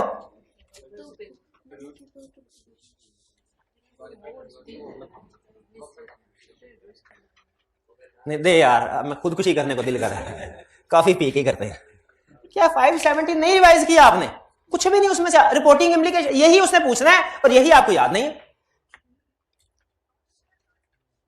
और अगर गोइंग कंसर्न अजम्पशन, आखिरी क्वेश्चन है, अगर ये भी है going concern assumption not appropriate है, इफेक्ट ऑन रिपोर्ट बताएं। हाँ शुक्र है या अल्लाह, शुक्र है।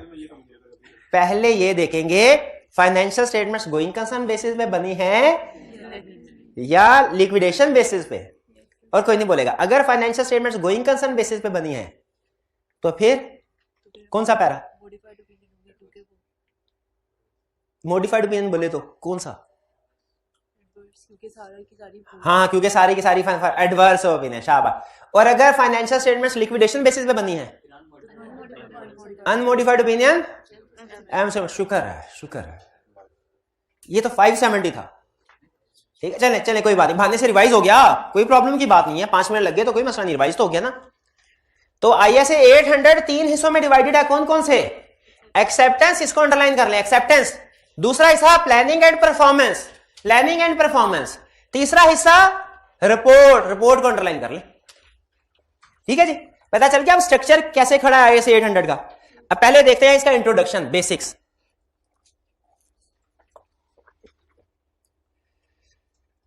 हाँ, कह रहे ISA 800 deals with audit of complete set, बोले complete set of special purpose financial statements.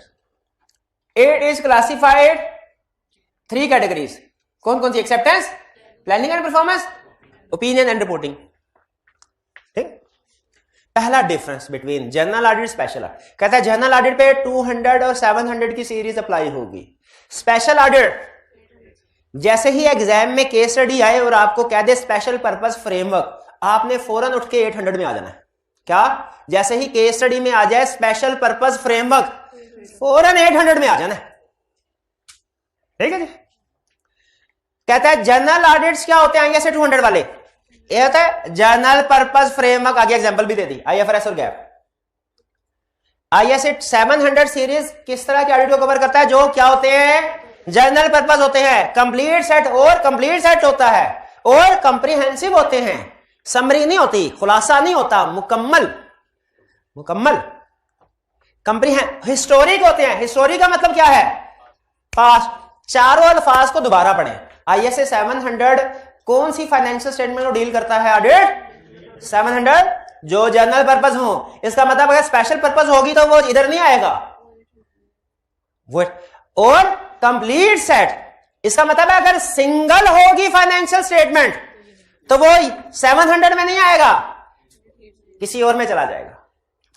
Comprehensive, इसका मतलब है समरी नहीं होगी, कंप्लीट होगा। क्योंकि अगर समरी हुई तो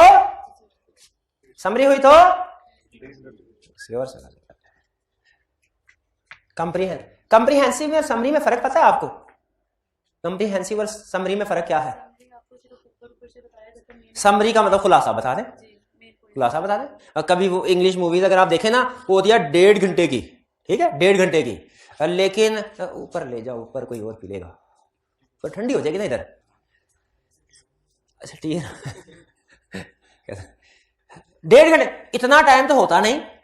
तो हम क्या करते हैं वाला, मैं क्या करता हूं वाला, यूट्यूब पे सर्च किया कोई चैनल, वो क्या करते हैं किसी इंग्लिश उसका खुलासा बता देते हैं, ब्रीफली डिस्कस कर रहे हैं, ये मूवी है उसकी समरी बता दी, सारी स्टोरी सारा थीम, वो क्या, वो समरी है। रीकैप क्लाइमैक्स एक्सप्लेन्ड इन हिंदी चैनल का नाम है, और भी चैनल है। तो रीकैप उसमें क्या 15 मिनट के अंदर सारी मूवी डिस्कस, वो है समरी। और अगर उसकी बजाय पूरी मूवी देखें, वो क्या है, वो है कंप्लीट नहीं, नॉन कंप्रीहेंसिव। कंप्लीट और सिंगल का मतलब, complete set of financial statement में 5 चीजें होती है, income statement, balance sheet, cash flow statement, change in equity, notes to accounts. और अगर क्लाइंट आके कहे ए भाई सिर्फ बैलेंस शीट को ऑडिट कर देना है, तो फिर ये कंप्लीट सेट होगा कि सिंगल। ठीक है, कंप्लीट में और सिंगल में कोई और फर्क है, कंप्रीहेंसिव में समरी में कोई और फर्क है। अच्छा आप मुझे बताइए, क्लाइंट ने कहा सिर्फ रिसीवेबल का ऑडिट कर दो, किसका ऑडिट कर दो, मुझे सिर्फ किसके ऊपर ओपिनियन चाहिए, रिसीवेबल। क्या आप ऑडिट कर सकते हैं रिसीवेबल का, सिर्फ रिसीवेबल का कर सकते हैं। 700 की सीरीज आएगी कि 800? ठीक है, और वो कौन सा होगा, कंप्लीट के सिंगल, सिर्फ एक चीज, सारी फाइनेंशियल स्टेटमेंट नहीं, सिर्फ एक चीज। ठीक है, कंप्लीट में और समरी, कंप्रीहेंसिव में फर्क है। कंप्रीहेंसिव का मतलब है हर डिटेल, कंप्लीट का मतलब है 500 चीजें। कंप्लीट सेट में 5 चीजें होती हैं, सिंगल में सिर्फ एक होती है, सिर्फ एक। कंप्लीट में और कंप्रीहेंसिव में फर्क समझ आ रहा है, क्योंकि इसका स्टैंडर्ड डिफरेंट है। कंप्रीहेंसिव का मतलब जो चीज भी आप दे रहे हैं वो सारी पूरी डिटेल के साथ। कंप्रीहेंसिव का अपोजिट क्या है, समरी। कंप्लीट का अपोजिट क्या है, सिंगल। हिस्टोरिक क्या है, पास्ट की ट्रांजेक्शन। क्या फाइनेंशियल स्टेटमेंट सिर्फ पास्ट की बनती है कि फ्यूचर की भी बन सकती है, क्या मतलब, और जो ट्रांजैक्शन अभी हुई ही नहीं उसकी भी फाइनेंशियल स्टेटमेंट बन सकती है, यस बन सकती है ना। Explain with the help of an example, budgeted financial statement, शाबाश। बजटेड फाइनेंशियल स्टेटमेंट्स हम बनाएंगे किस स्टैंडर्ड के मुताबिक, बजटेड फाइनेंशियल स्टेटमेंट हम बनाएंगे नहीं, कभी बनाएंगे तो नहीं, बनाएगा तो क्लाइंट हमेशा, हम तो उसको चेक करेंगे।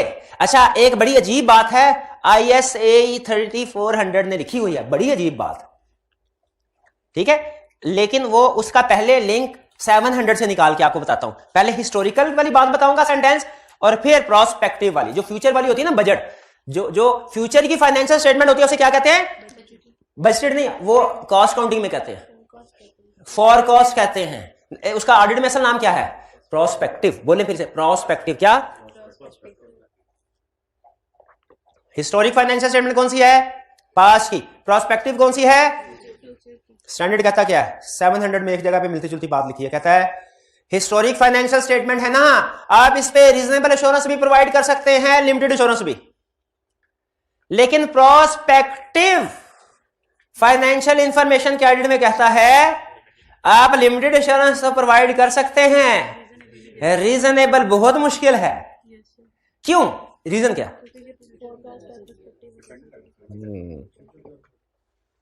ठीक है जी। तो अब मुझे बताइए, अगर special purpose frame, general purpose framework हो 700, स्पेशल पर्पस है तो कंप्लीट सेट है, तो सिंगल फाइनेंशियल स्टेटमेंट है, तो सिंगल का मतलब समझते हैं? सिर्फ इनकम स्टेटमेंट या सिर्फ बैलेंस शीट। कंप्रीहेंसिव है तो, समरी है तो 800, हिस्टोरिक है तो, प्रोस्पेक्टिव है तो 800। ठीक है जी। फिर क्राइटेरिया एस्टेब्लिश्ड बाय अथॉरिटीज, आते हैं आगे भी ट्विस्ट हैं, अभी बेसिक कंसेप्ट जैसे जैसे बिल्ड कर रहा हूं वैसे वैसे करते जाए। फ्रेमवर्क जनरल ऑडिट में क्राइटेरिया नॉर्मली, जो जनरल पर्पस होता है ना, ये नॉर्मली कौन बताता है? रेगुलेटर कोई या कोई अथॉरिटी, जैसे SCCP या IAAS, IFAC।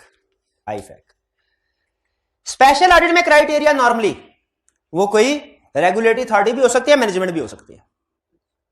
भाई हर फाइनेंशियल स्टेटमेंट का क्राइटेरिया बनता है ना, जनरल पर्पस और स्पेशल पर्पस दोनों में से किसका क्राइटेरिया कोई ना कोई अथॉरिटी बनाएगी और किसका कोई ना कोई मैनेजमेंट डिसाइड करेगी? जनरल का कोई ना कोई अथॉरिटी बनाएगी, वो अथॉरिटी से मुराद रेगुलेटर भी हो सकती है, प्रोफेशनल भी, और स्पेशल पर्पस का मैनेजमेंट अपनी नीड के मुताबिक। ठीक है। अच्छा, एक एग्जांपल मुझे बताइए, कौन सा ऑडिट है? क्लाइंट बैंक के पास लोन लेने के लिए गया, बैंक ने कहा क्या करोगे? उसने कहा न्यू प्रोडक्ट बना रहा हूं, उसके लिए मशीनरी चाहिए, उस प्रोजेक्ट में इन्वेस्ट करूंगा। बैंक ने कहा मैं पहले मुझे तसल्ली कराओ कि तुम्हारा ये बिजनेस प्रॉफिटेबल है। उसने कहा ये 5 सालों का कैश फ्लो फॉर कॉस्ट है। बैंक ने कहा जाओ किसी ऑडिटर से इसके ऊपर रिपोर्ट लेके आओ कि ये ठीक है कि गलत। कौन सा ऑडिट है? कौन सा ऑडिट? स्टैंडर्ड बताइए कौन सा? 3400 है। सारी क्लास को गलत साइड पे लगा के खुद सही साइड पे आ गया बाद में। 34 प्रोस्पेक्टिव इंफॉर्मेशन। ये कौन सी इंफॉर्मेशन है? प्रोस्पेक्टिव इंफॉर्मेशन है। ठीक है। केस स्टडी में से क्वेश्चन पूछूं? उसने कहा पाकिस्तान में सब्सिडरी है, उसकी होल्डिंग कंपनी है जापान में। जापान की जो कंपनी है ना होल्डिंग, उसने अपने इन्वेस्टर्स को कंसोलिडेटेड फाइनेंशियल स्टेटमेंट भिजवानी है, इसलिए सब्सिडरी की आपसे मांगी गई है ऑडिट रिपोर्ट। वो जो सब्सिडरी है पाकिस्तान में, उसका पाकिस्तान में एक स्टैट्यूटरी ऑडिट भी होता है, उसका पाकिस्तान में स्टैट्यूटरी ऑडिट भी होता है। लेकिन अब आपने स्टैट्यूटरी ऑडिट के साथ साथ होल्डिंग कंपनी को भिजवाने के लिए जो फाइनेंशियल स्टेटमेंट भिजवाई जाएंगी उन पे भी ऑडिट रिपोर्ट देनी है। क्लियर? इफेक्ट ऑन रिपोर्ट बताइए। हाँ जी,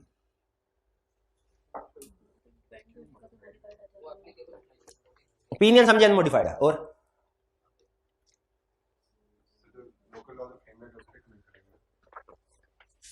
मुझे बताइए रिपोर्ट में कौन सा कोई पैराग्राफ आएगा कि नहीं?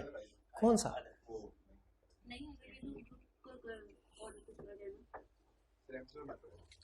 एमसीक्यू मैटर क्यों आएगा?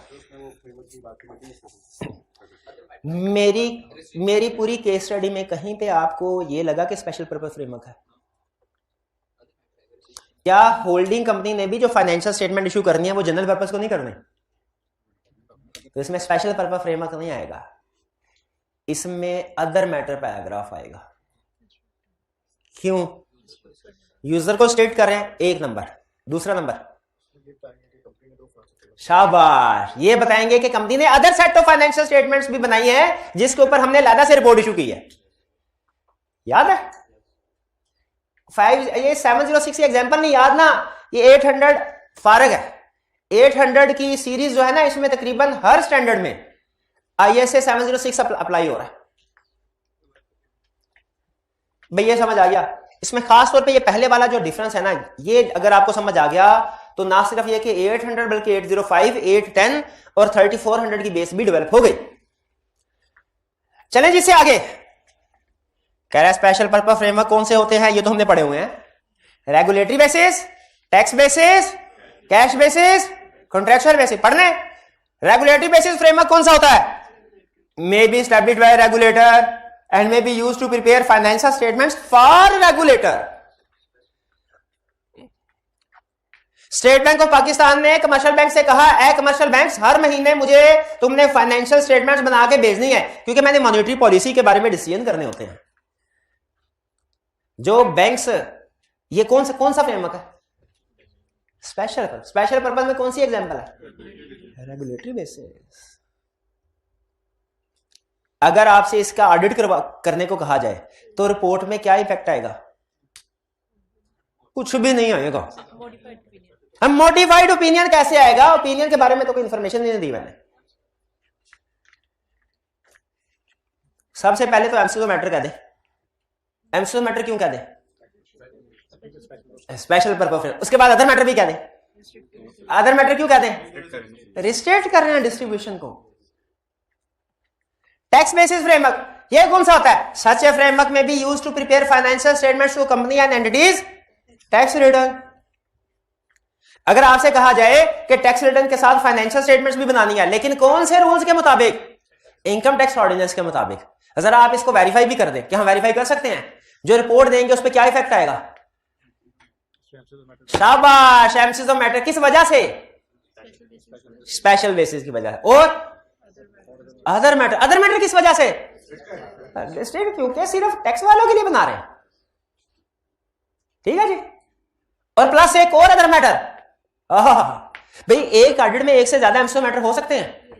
हो सकते हैं। एक से ज्यादा अदर मैटर हो सकते हैं? हो सकते। तो क्या तरीका है आपको पता है ना? अगर दो एमसीक्यू मैटर है तो दोनों को अलग-अलग हेडिंग देके बताना है कि एक ही हेडिंग देके दोनों को उसके अंदर एक्सप्लेन कर देना। एमसीक्यू मैटर एक ही हेडिंग होगी, उसके अंदर सब हेडिंग में दोनों एक मैटर, फिर सब हेडिंग 2 दूसरा मैटर। एक अदर मैटर तो इसमें आएगा, डिस्ट्रीब्यूशन को रिस्ट्रिक्ट किया जा रहा है।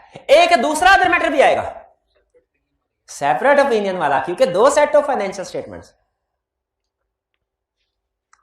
ठीक है। कैश बेसिस फ्रेमवर्क,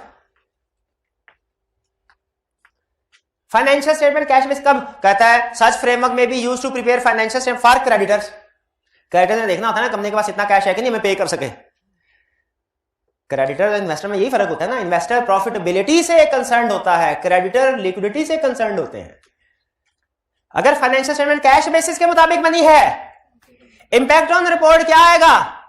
अब देखना मॉडिफाइड रिपोर्ट का चाहिए, यही आता। शाबाश, एमसीक्यू किस वजह से आएगा? Special purpose framework. और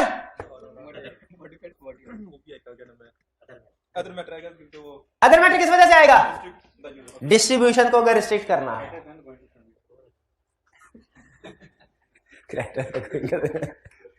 गोइंग कंसर्न आएगा?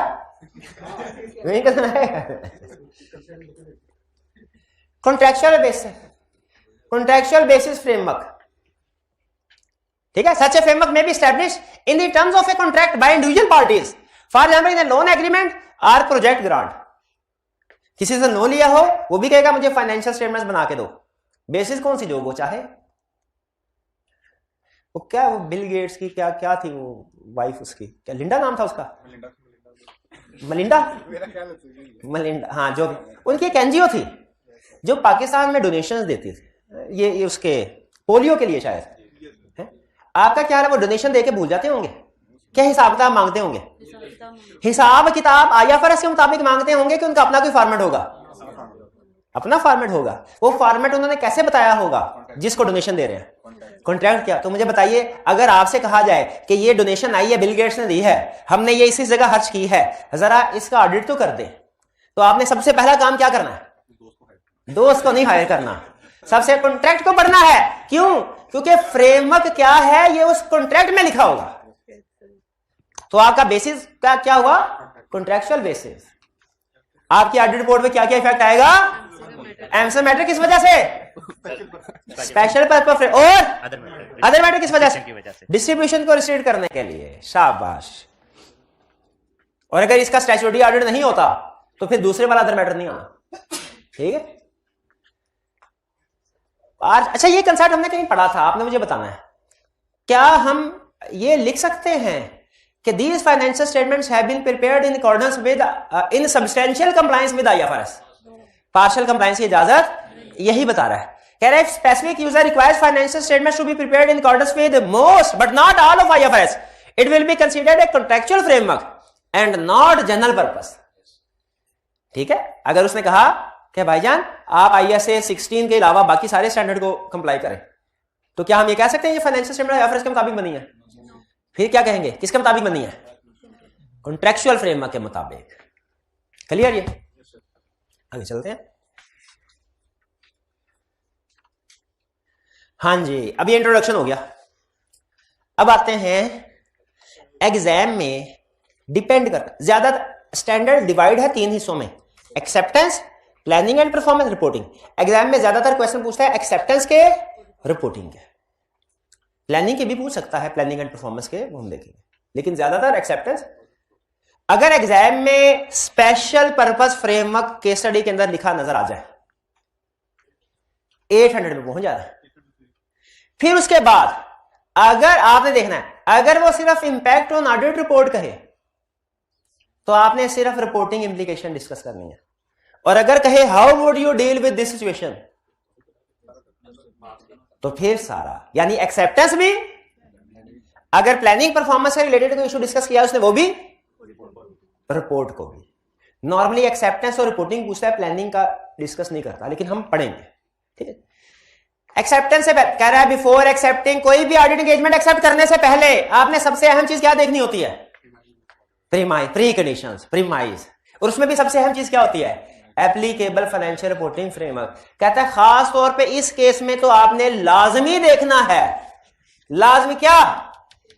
स्पेशल पर्पस फ्रेमवर्क का ऑडिट आया ना, सबसे पहला हमने ये देखा, क्योंकि स्पेशल है ना। जनरल फ्रेमवर्क नॉर्मली एक्सेप्टेबल होता है क्योंकि सारी दुनिया में ज्यादातर इस्तेमाल हो रहे होते हैं। स्पेशल पर्पस चूंकि कोई कोई इस्तेमाल करता है, इसलिए हमने देखना है क्या ये सूटेबल है कि नहीं।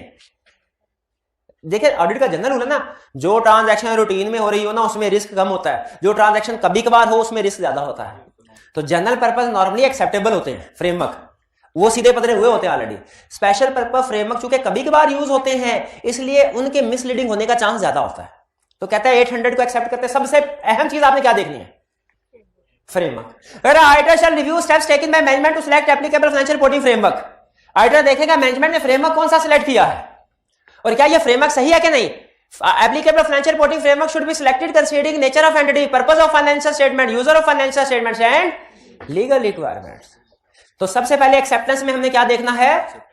फ्रेमवर्क एक्सेप्टेबल है कि नहीं। ठीक है। अगर फ्रेमवर्क किसी लॉ या रेगुलेटर ने बताया हुआ तो समझा जाएगा, अज्यूम किया जाएगा एक्सेप्टेबल है।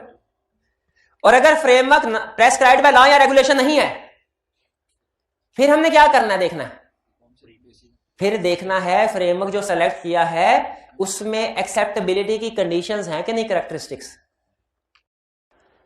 कौन सा फ्रेमवर्क एक्सेप्टेबल होता है? जो कंप्लीट हो, कंप्लीट इंफॉर्मेशन बता रहा हो, रेलिवेंट इंफॉर्मेशन दे रहा हो, एक्यूरेट इंफॉर्मेशन दे रहा हो। ठीक है। ये सारी कैरेक्टरिस्टिक्स कहां डिस्कस हुई है? 210 में। क्या 210 आपको बताता है। इसका मतलब है 700 में भी हम ये देखते हैं फ्रेमवर्क एक्सेप्टेबल है कि नहीं, 800 में भी देखेंगे फ्रेमवर्क। भाई सिंपल रखें कंसेप्ट को। दुनिया की कोई भी एंगेजमेंट होना, आपने एक्सेप्टेंस प्रोसीजर जरूर परफॉर्म करना है। और अगर वो एंगेजमेंट है ऑडिट की तो सब्जेक्ट मैटर फाइनेंशियल स्टेटमेंट है, आपने देखना है फ्रेमवर्क एक्सेप्टेबल है कि नहीं। अब कौन सा फ्रेमवर्क एक्सेप्टेबल है कौन सा नहीं, ये सारा कंसेप्ट हम ISA 210 में पढ़ चुके हैं, सारे का सारा। ये लर्निंग ऑब्जेक्टिव 2 ISA 210 में यहां पे रिपीट हो रहा है। वो कहता है अगर फ्रेमवर्क किसी लॉ ने प्रेस्क्राइब किया है ना, तो इसका जनरली अज्यूम क्या किया जाएगा? Presumed to be acceptable unless proven otherwise. Presume क्या किया जाएगा? एक्सेप्ट। हाँ, अगर फ्रेमवर्क ऐसा है, लॉ ने प्रेस्क्राइब नहीं किया था, मैनेजमेंट ने अपनी मर्जी से सेलेक्ट किया है, ये 4 फ्रेमवर्क थे, चारों में से कोई एक सेलेक्ट किया मैनेजमेंट ने, फिर हमें देखना चाहिए कि मैनेजमेंट ने फ्रेमवर्क की सिलेक्शन सही किया कि नहीं। कैसे देखेंगे? हाँ जी, देखेंगे कैरेक्टरिस्टिक्स पूरे होते हैं कि नहीं। ठीक है, ये बात समझ आ गई दोनों की, फ्रेमवर्क एक्सेप्टेबिलिटी। और कहता है बाज़ औक़ात ऐसा होता है फ्रेमवर्क के साथ लोकल रिक्वायरमेंट्स भी सप्लीमेंट हो जाती हैं। याद है ये कंसेप्ट? याद आया? वो कंसेप्ट याद आया? ये कौन सा कंसेप्ट है? ये पढ़ा हुआ है हमने, financial reporting framework supplemented bye legal requirements. पढ़ा है? तो इसमें क्या मसला होता था? दोनों में जो कंफ्लिक्ट होता था, कंफ्लिक्ट को आप एडिशनल डिस्क्लोजर से रिमूव। याद 210 में इसका डिस्कस हुआ था कि नहीं हुआ था? हुआ था। शाबाश। आगे चलते हैं भाई। एक्सेप्टेंस क्लियर हो गया। एक्सेप्टेंस में आपने क्या देखना है? फ्रेमवर्क। उसमें आपने डिस्कस करना है कि फ्रेमवर्क अगर प्रेस्क्राइब्ड बाय लॉ है फौरी ओके, अगर प्रेस्क्राइब्ड बाय लॉ नहीं है तो हम कैरेक्टरिस्टिक्स देखेंगे उसकी। Planning and performance. प्लानिंग और परफॉर्मेंस करना। अच्छा, आपको एक जुमला बोलने लगा, जुमला समझ आ गया ना, प्लानिंग एंड परफॉर्मेंस समझ आ जाएगा। जर्नल ऑडिट पे कौन से स्टैंडर्ड अप्लाई होते हैं? 200 to 700। स्पेशल पर्पस फ्रेमवर्क की फाइनेंशियल स्टेटमेंट्स का ऑडिट कर रहे हैं, कौन सा स्टैंडर्ड अप्लाई होंगे? 800 प्लस 200 से 700 भी। नहीं समझ आई ना बात? हाँ, जो 800 बता रहा है वो 800 का ही अप्लाई होगा, और जो कंसेप्ट 800 नहीं बता रहा वो 200 से 700 अप्लाई होंगे। फिर से बड़ी अहम चीज है क्या कि आइए स्पेशल पर्पस फाइनेंशियल स्टेटमेंट्स का ऑडिट कर रहे हो, कौन सा स्टैंडर्ड अप्लाई होगा? 800 तो होना ही होना है, इसके अलावा क्या होगा? 200 से 700 भी अप्लाई होगा, लेकिन 200 से 700 800 के सबऑर्डिनेट हैं। कैसे? जो चीज 800 ने कह दी वो 800 की अप्लाई होगी, और जो चीज 800 ने नहीं कही। इसका मतलब अगर एक्सेप्टेंस ये 800 स्टैंडर्ड एक्सेप्टेंस को बिल्कुल भी डिस्कस ना करता तो हम फिर भी 210 अप्लाई करते हैं। क्लियर हुई ये बात? तो प्लानिंग एंड परफॉर्मेंस में क्या कह रहा है? कह रहा है स्पेशल पर्पस फाइनेंशियल स्टेटमेंट्स का ऑडिट कर रहे हो ना, तो आपने सारे आईएसएस अप्लाई करने हैं रेलिवेंट ऑडिट, यानी 200 से लेके 720 तक सारे। इसका मतलब है ये भी अप्लाई होंगे। इसका मतलब है अगर 800 में उसने नहीं बताया हुआ कि एंगेजमेंट लेटर क्लाइंट को देना है कि नहीं देना, तो जाएगा कि नहीं जाएगा? ये तो 800 में नहीं लिखा कि एंगेजमेंट लेटर जाएगा, 200 में तो लिखा है। तो क्या 800 वाले पे 200 में अप्लाई होता है? बिल्कुल होता है। ठीक, इसका मतलब है special purpose financial opinion modify हो रहा होगा अगर, क्या डायरेक्टर्स को कम्युनिकेट करना है? ये तो नहीं लिखा हुआ 800 में, 260 265 में तो लिखा, लेकिन अगर 260 में लिखा है तो हम एंगेजमेंट तो 800 वाली कर रहे हैं। हाँ जी। और अगर किसी आईएसए में, अगर आईएसए 570 में और आईएसए 800 में कंफ्लिक्ट है, आईएसए 570 कौन सा था? 570 और 800 में कंफ्लिक्ट है, कौन सा स्टैंडर्ड अप्लाई होगा? 800। ठीक है, तो ये बात समझ आ गई पहली लाइन। दूसरा, और इसमें भी एथिकल रिक्वायरमेंट्स को कंप्लाई करना है।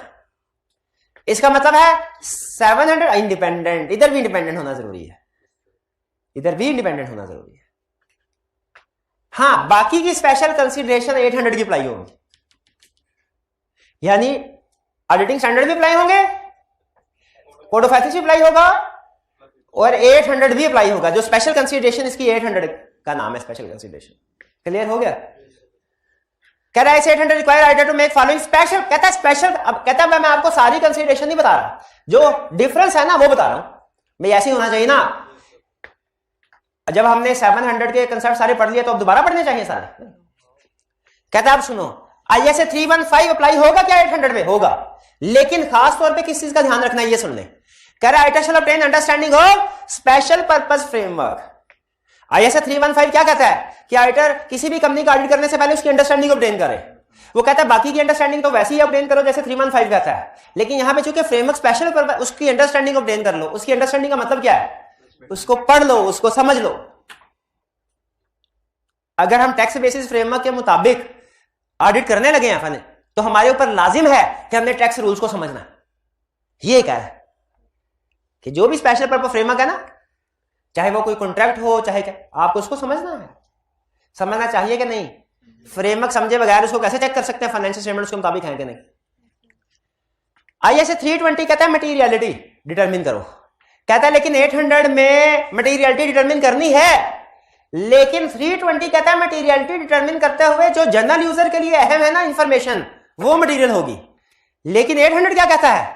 स्पेसिफिक। करें स्पेसिफिक यूजर को अंडरलाइन। फर्क है? देखिए बाकी की कंसेप्ट 320 के सारे वही अप्लाई होंगे जो 320 में है। फर्क सिर्फ क्या है? उसने जनरल यूजर को कहा था सामने रख के डिसाइड करो।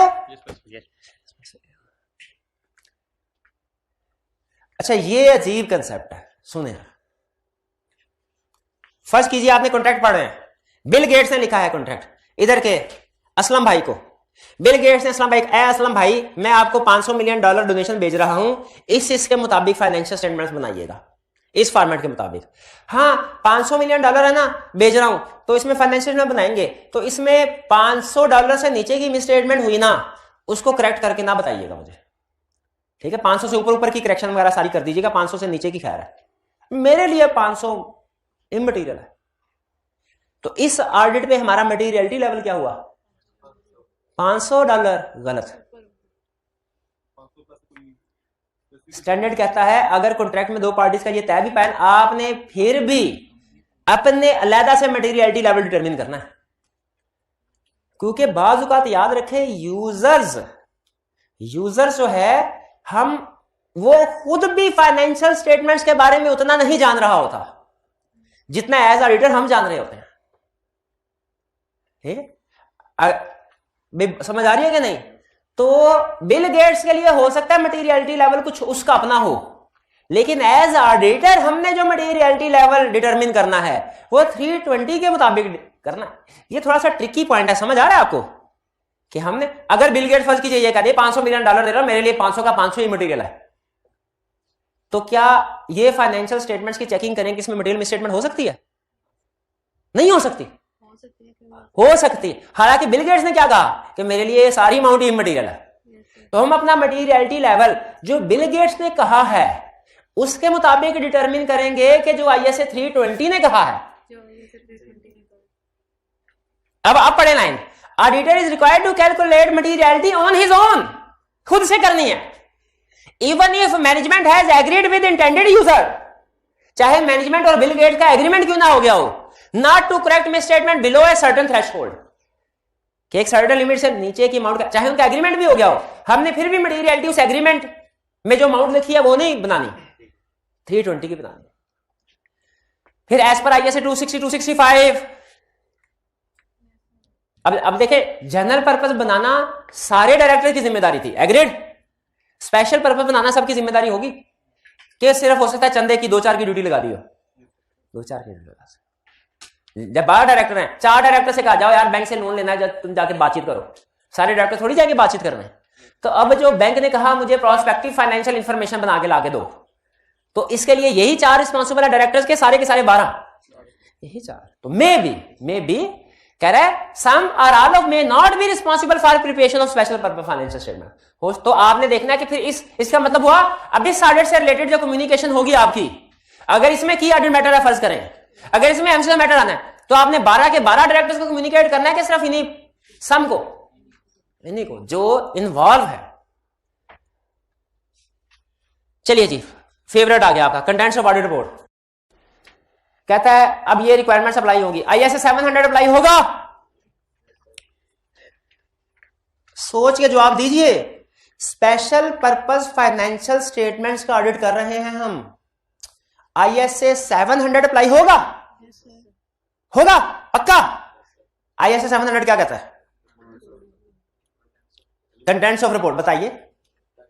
टाइटल आएगा स्पेशल पर्पस में आएगा, और एड्रेस ही आएगा आएगा, और ओपिनियन आएगा, बेस ओपिनियन आएगा, पहले कौन सा पैरा आएगा, ओपिनियन आएगा। ठीक है, कौन सी वाली सिचुएशन होगी तो बेसिस ऑफ ओपिनियन का पैराग्राफ नहीं आएगा, अनमोडिफाइड, क्वालिफाइड, एडवर्स के डिस्क्लेमर, कोई नहीं बोलेगा अनमोडिफाइड, ये ले और भाई सब में आएगा। अनमोडिफाइड ओपिनियन में बेसिस ओपिनियन पैराग्राफ नहीं आता क्या, ये कौन पढ़ा गया, वो आता है भाई। किसी भी क्या कहूंगा, रिपोर्ट को डाउनलोड करके देख ले, उसमें अनमोडिफाइड ओपिनियन के साथ नहीं ना करे, जो मैंने कहा था ना कि रोज का क्या कहा था, रोज का एक रिपोर्ट पढ़, एक सफा पढ़ ले रिपोर्ट डाउनलोड करके, हफ्ते में 2-3 कर ले, नहीं किया आज तक एक रिपोर्ट भी की है, ये ले क्या ऑडिट डिपार्टमेंट है भाई का। 570 रिक्वायरमेंट सप्लाई होंगी,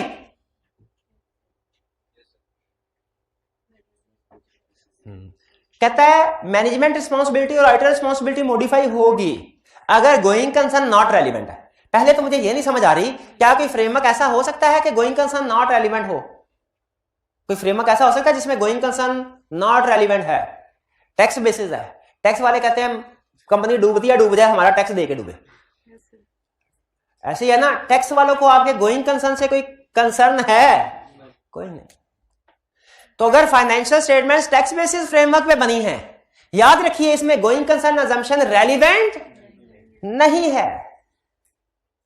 जब टैक्स रिटर्न बना रहे होते हैं ना, उसमें कोई ऐसा नहीं है कि गोइंग कंसर्न एप्रोप्रिएट है तो ये करो, नॉट एप्रोप्रिएट है तो ये करो, नहीं बताते। इनकम टैक्स ऑर्डिनेंस में गोइंग कंसर्न का कहीं जिक्र ही नहीं होगा, नॉट रेलिवेंट है। कहता है अगर नॉट रेलिवेंट है ना तो फिर आपकी रिस्पॉन्सिबिलिटी चेंज हो जाएगी। क्या कहना चाह रहा है, कहता है नॉर्मल जनरल पर्पस फ्रेमवर्क में हम मैनेजमेंट की रिस्पॉन्सिबिलिटी रिपोर्ट में बताते थे ना, तो ये भी बताते थे मैनेजमेंट ने गोइंग कंसर्न को भी वैल्यूएट करना है, और ऑडिटर भी एप्रोप्रिएटनेस ऑफ गोइंग कंसर्न की रिस्पॉन्सिबिलिटी में लफ्ज आता था कि नहीं, क्योंकि वो जनरल पर्पस होते थे। स्पेशल पर्पस फ्रेमवर्क में फाइनेंशियल स्टेटमेंट बनेगी तो भी ये आएंगे अगर टैक्स बेसिस नहीं है फ्रेमवर्क।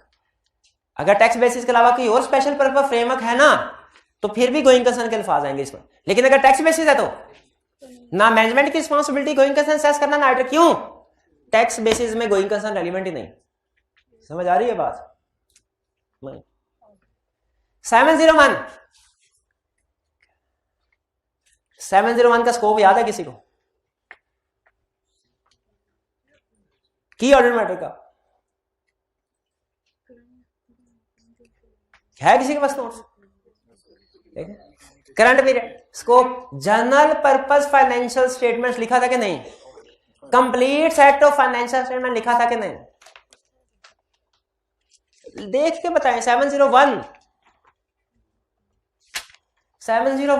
ना अब देख के बताएंगे तो बात आगे चलेगी, वरना नहीं चलेगी, क्योंकि इस स्कोप 701 के स्कोप से मैंने आपको यह भी समझा, यही ऑडिट और कंप्लीट सेट पे अप्लाई होगा। स्कोप में क्या लिखा है, कंप्लीट, इसका मतलब है अगर सिंगल फाइनेंशियल स्टेटमेंट है फिर की ऑडिट मैटर नहीं आएगा। फिर कह रहे जनरल पर्पस फाइनेंशियल स्टेटमेंट है कि ऑडिट, इसका मतलब क्या हुआ, स्पेशल पर्पस में की ऑडिट मैटर नहीं आएगा। फिर आगे कह रहे लिस्टेड है तो आएगा, अनलिस्टेड है तो नहीं। तो यही वो कह रहा है कि ऑडिट मैटर स्पेशल पर्पस में इंक्लूड नहीं किया अनलेस रिक्वायर्ड बाय लॉ और डीम्ड नेसेसरी। स्टैंडर्ड ने रिक्वायर नहीं किया, लॉ रिक्वायर करे तो। लेकिन केस स्टडी में आपने जब वो साइलेंट हो तो क्या कहना है, हाँ इफ करके। 720 अदर इंफॉर्मेशन, ये पैराग्राफ आएगा, अदर इंफॉर्मेशन आएगा, स्पेशल पर्पस आएगा, कब आ सकता है, जब अदर इंफॉर्मेशन साथ से अटैच होगी तब। अगर अदर इंफॉर्मेशन फाइनेंशियल स्टेटमेंट के साथ अटैच नहीं है तो फिर, और नॉर्मली जनरल पर्पस के साथ तो अदर इंफॉर्मेशन अटैच होती है, स्पेशल पर्पस के साथ अदर इंफॉर्मेशन अटैच नहीं होती। अदर इंफॉर्मेशन होती क्या है भाई बता, और जो भाई बताएंगे ना वो नहीं होगा कंसेंट, ये ध्यान में बस। अदर इंफॉर्मेशन क्या होती है, जो रिक्वायर्ड बाय फ्रेमवर्क ना हो, जो रिक्वायर्ड बाय लॉ ना हो, फाइनेंशियल स्टेटमेंट्स के अलावा दुनिया में जो कुछ है वो उधर इंफॉर्मेशन है। एनुअल रिपोर्ट के अंदर हाँ फाइनेंशियल स्टेटमेंट्स के अलावा जो भी रिपोर्ट्स होती हैं और राइट रिपोर्ट के अलावा जो भी रिपोर्ट्स वो होती है अदर इंफॉर्मेशन, जैसे director report, chairman review report. ठीक है, तो स्पेशल पर्पस के तो आपको पता है सिर्फ स्पेसिफिक यूजर के लिए होती है, तो इसलिए इसमें नॉर्मली अदर इंफॉर्मेशन। इसका मतलब ISA 800 में ISA 720 नॉर्मली एप्लीकेबल नहीं होगा। 570 एप्लीकेबल होगा कि नहीं होगा, लेकिन किस केस में 570 भी एप्लीकेबल नहीं होगा? टैक्स बेसिस में। शाबाश। रिस्क असेसमेंट होगी? रिस्क असेसमेंट पूरे स्टैंडर्ड में नहीं आई, 800 में डिस्कस किया उसने, होगी क्या? हाँ, क्योंकि 200 अप्लाई होता है। अच्छा 200 से 700, ठीक है। ठीक। मॉडिफाइड ओपिनियन कह रहा है ISA 800 does not give example modified opinion, तो फिर क्या इसका ये मतलब है कि इसमें मॉडिफाइड ओपिनियन होगा ही नहीं? होगा। ड्राफ्टिंग सेम है जो कि 705 में। कितने स्टूडेंट्स को ड्राफ्टिंग करनी आती है 705? क्वालिफाइड ओपिनियन ड्राफ्ट करना आता है, एडवर्स ओपिनियन डिस्क्लेम, कितनों को आता है? भूल गया। एमसीओ मैटर पैराग्राफ कहता है ऑडिटर्स की रिपोर्ट में हमेशा एमसीओ मैटर आएगा। क्यों आएगा? स्पेशल है, 706 में बताया। अदर मैटर भी तब। अच्छा लेकिन ये ध्यान में रखिएगा, एमसीओ मैटर हमेशा लाजमी आएगा। अदर मैटर पैराग्राफ अक्सर आता है, लेकिन ये लाजमी नहीं है उतना जितना ये लाजमी है, क्योंकि ये उस वक्त दिया जाता है अगर हमने स्टैट्यूटरी ऑडिट भी हमने किया हो। ये लाजमी नहीं है कि जो 700 का ऑडिट जिसने किया है वही 800 का ऑडिट भी करे। अगर जिसने 700 का ऑडिट किया वही 800 का ऑडिट भी कर रहा है ना, तो 800 की रिपोर्ट में अदर मैटर आएगा। एमसीओ मैटर तो आना ही आना अदर मैटर में। लेकिन अगर 700 का ऑडिट किसी और ने किया है, 800 का ऑडिट किसी और ने किया है, फिर 800 की रिपोर्ट में एमसीओ मैटर तो आएगा, अदर मैटर नहीं आएगा। हाँ, 2 सेट की वजह से अदर मैटर नहीं आएगा। लेकिन अगर डिस्ट्रीब्यूशन को रिस्ट्रिक्ट किया है, शाबाश, फिर अदर मैटर आ सकता है, फिर आएगा। समझ, ये केस स्टडी में ना सिर्फ 3 चीजें आपने देखनी है। 2 सेट है कि नहीं, डिस्ट्रीब्यूशन को रिस्ट्रिक्ट कर रहे हैं कि नहीं कर रहे, स्पेशल फ्रेमवर्क है कि नहीं, बस आपका रिपोर्टिंग क्लियर। और रिक्वायरमेंट में अगर कहता है कि आपका कोर्स ऑफ एक्शन क्या होगा, तो आपको एक्सेप्टेबिलिटी भी डिस्कस करना फ्रेमवर्क की, बस। बाकी इस 800 में कुछ भी नहीं है। एंगेजमेंट पार्टनर का नाम आएगा?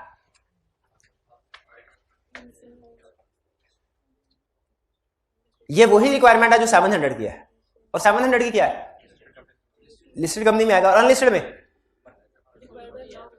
रिक्वायर्ड बाय लॉ हो तो आएगा। अच्छा बताइए वो कौन सा केस है जिसमें लिस्टेड कंपनी के केस में भी नेम ऑफ एंगेजमेंट पार्टनर नहीं आएगा? लाइफ को थ्रेट हो। शाबाश।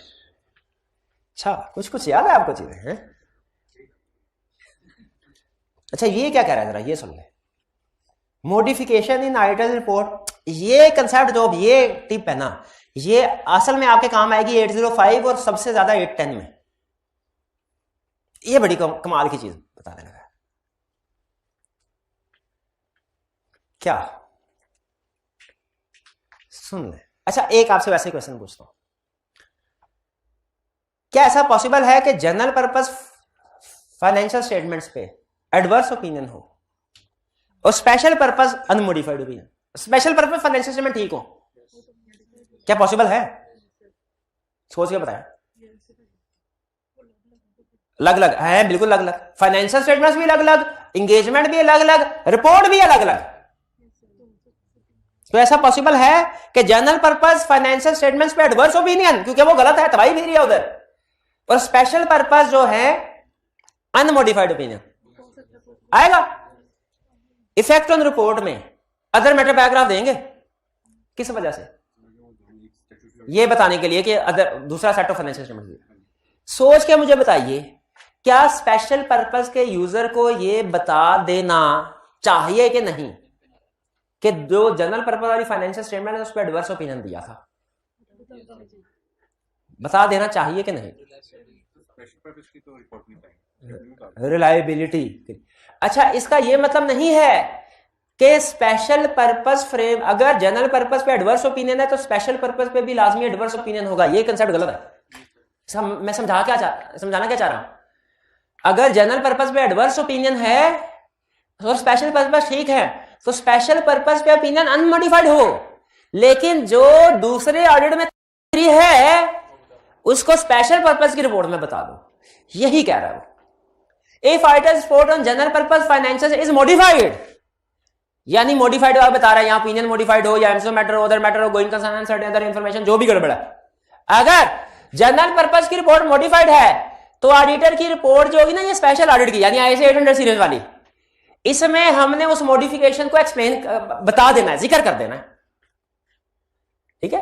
और कैसे जिक्र करना है, ये किस पैराग्राफ में जिक्र करना है वो बात की बात है। वो कह रहा है अदर मैटर पैराग्राफ में बता दें, किस में बता दें? 805 का पैराग्राफ अदर मैटर है, 810 का पैराग्राफ कुछ और है। वो क्यों कुछ हो रहा है वो उसमें पढ़ेंगे। मेन कंसेप्ट पिक किया आपने है भाईजान? तो मुझे बताइए प्यारे भाई,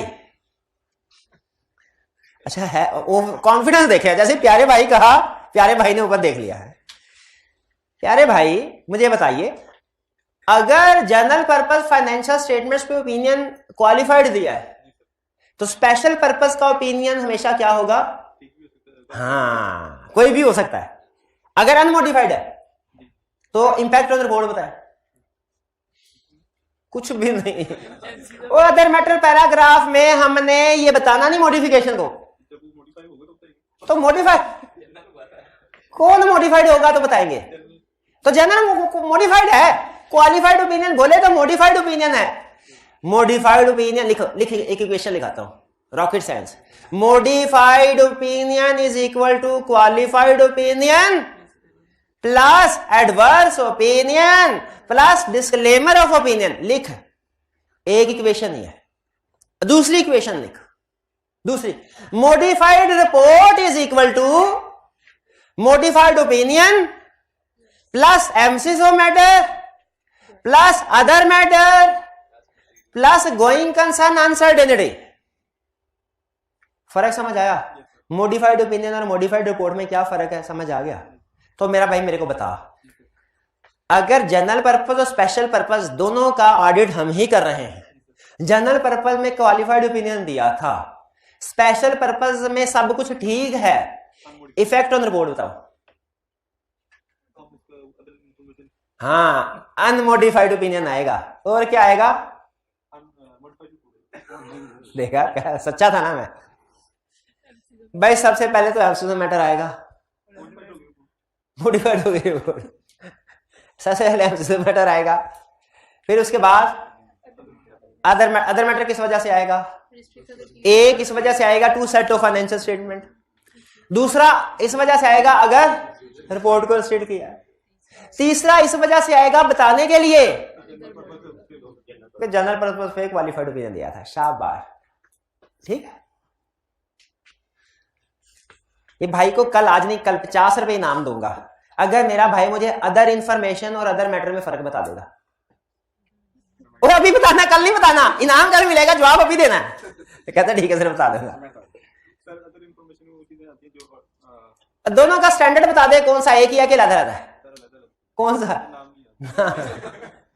अदर मैटर का है 706 और अदर इंफॉर्मेशन का है 720। मर्जी भाई। चले ये कंसेप्ट समझ आ गया ना, ये वाला।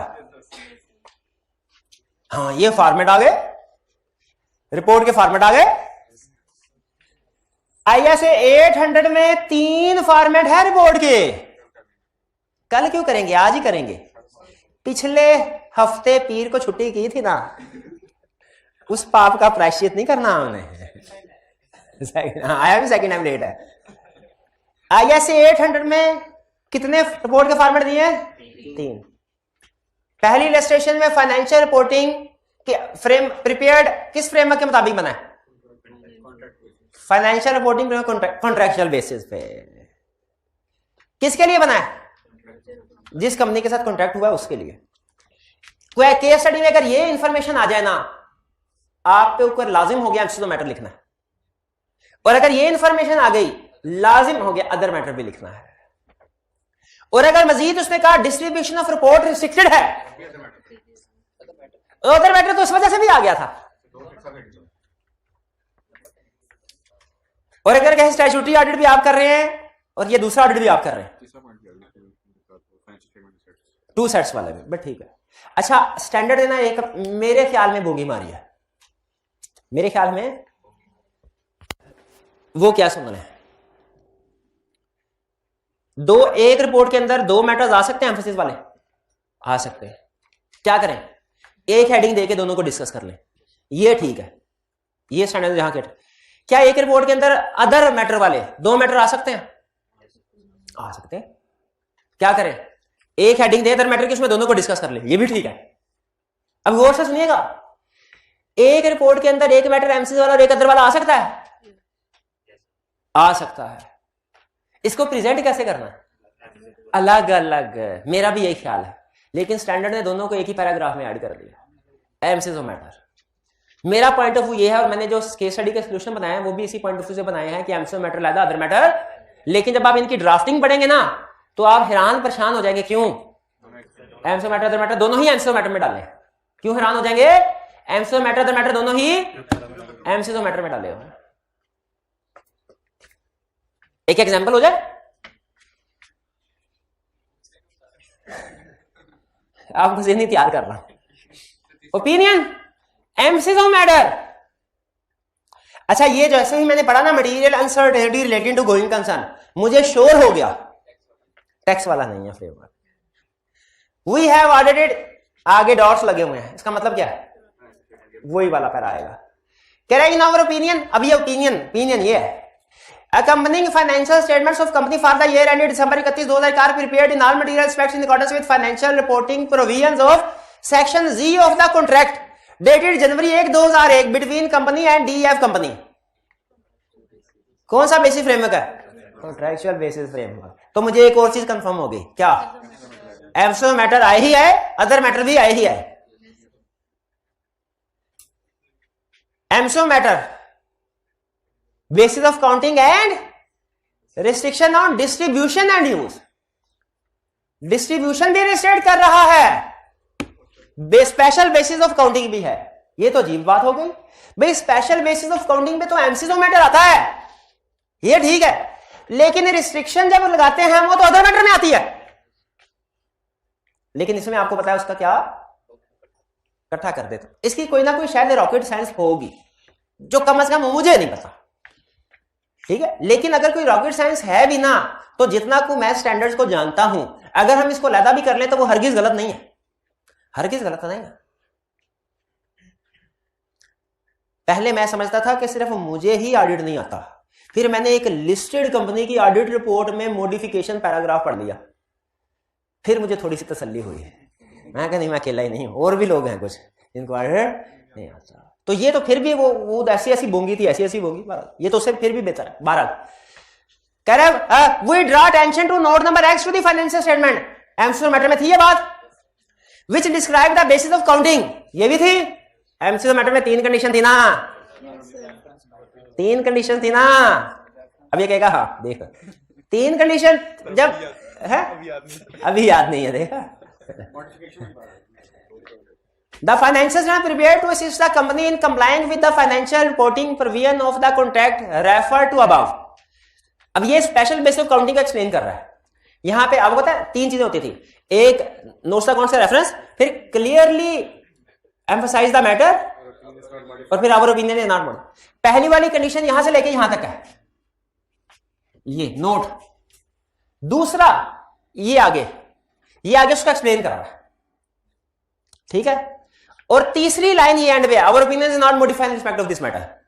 तो सवाल यह है कि ये दरमियान वाली जो मैंने इटैलिसाइज की हुई, इटैलिक फॉर्म में, ये क्या है?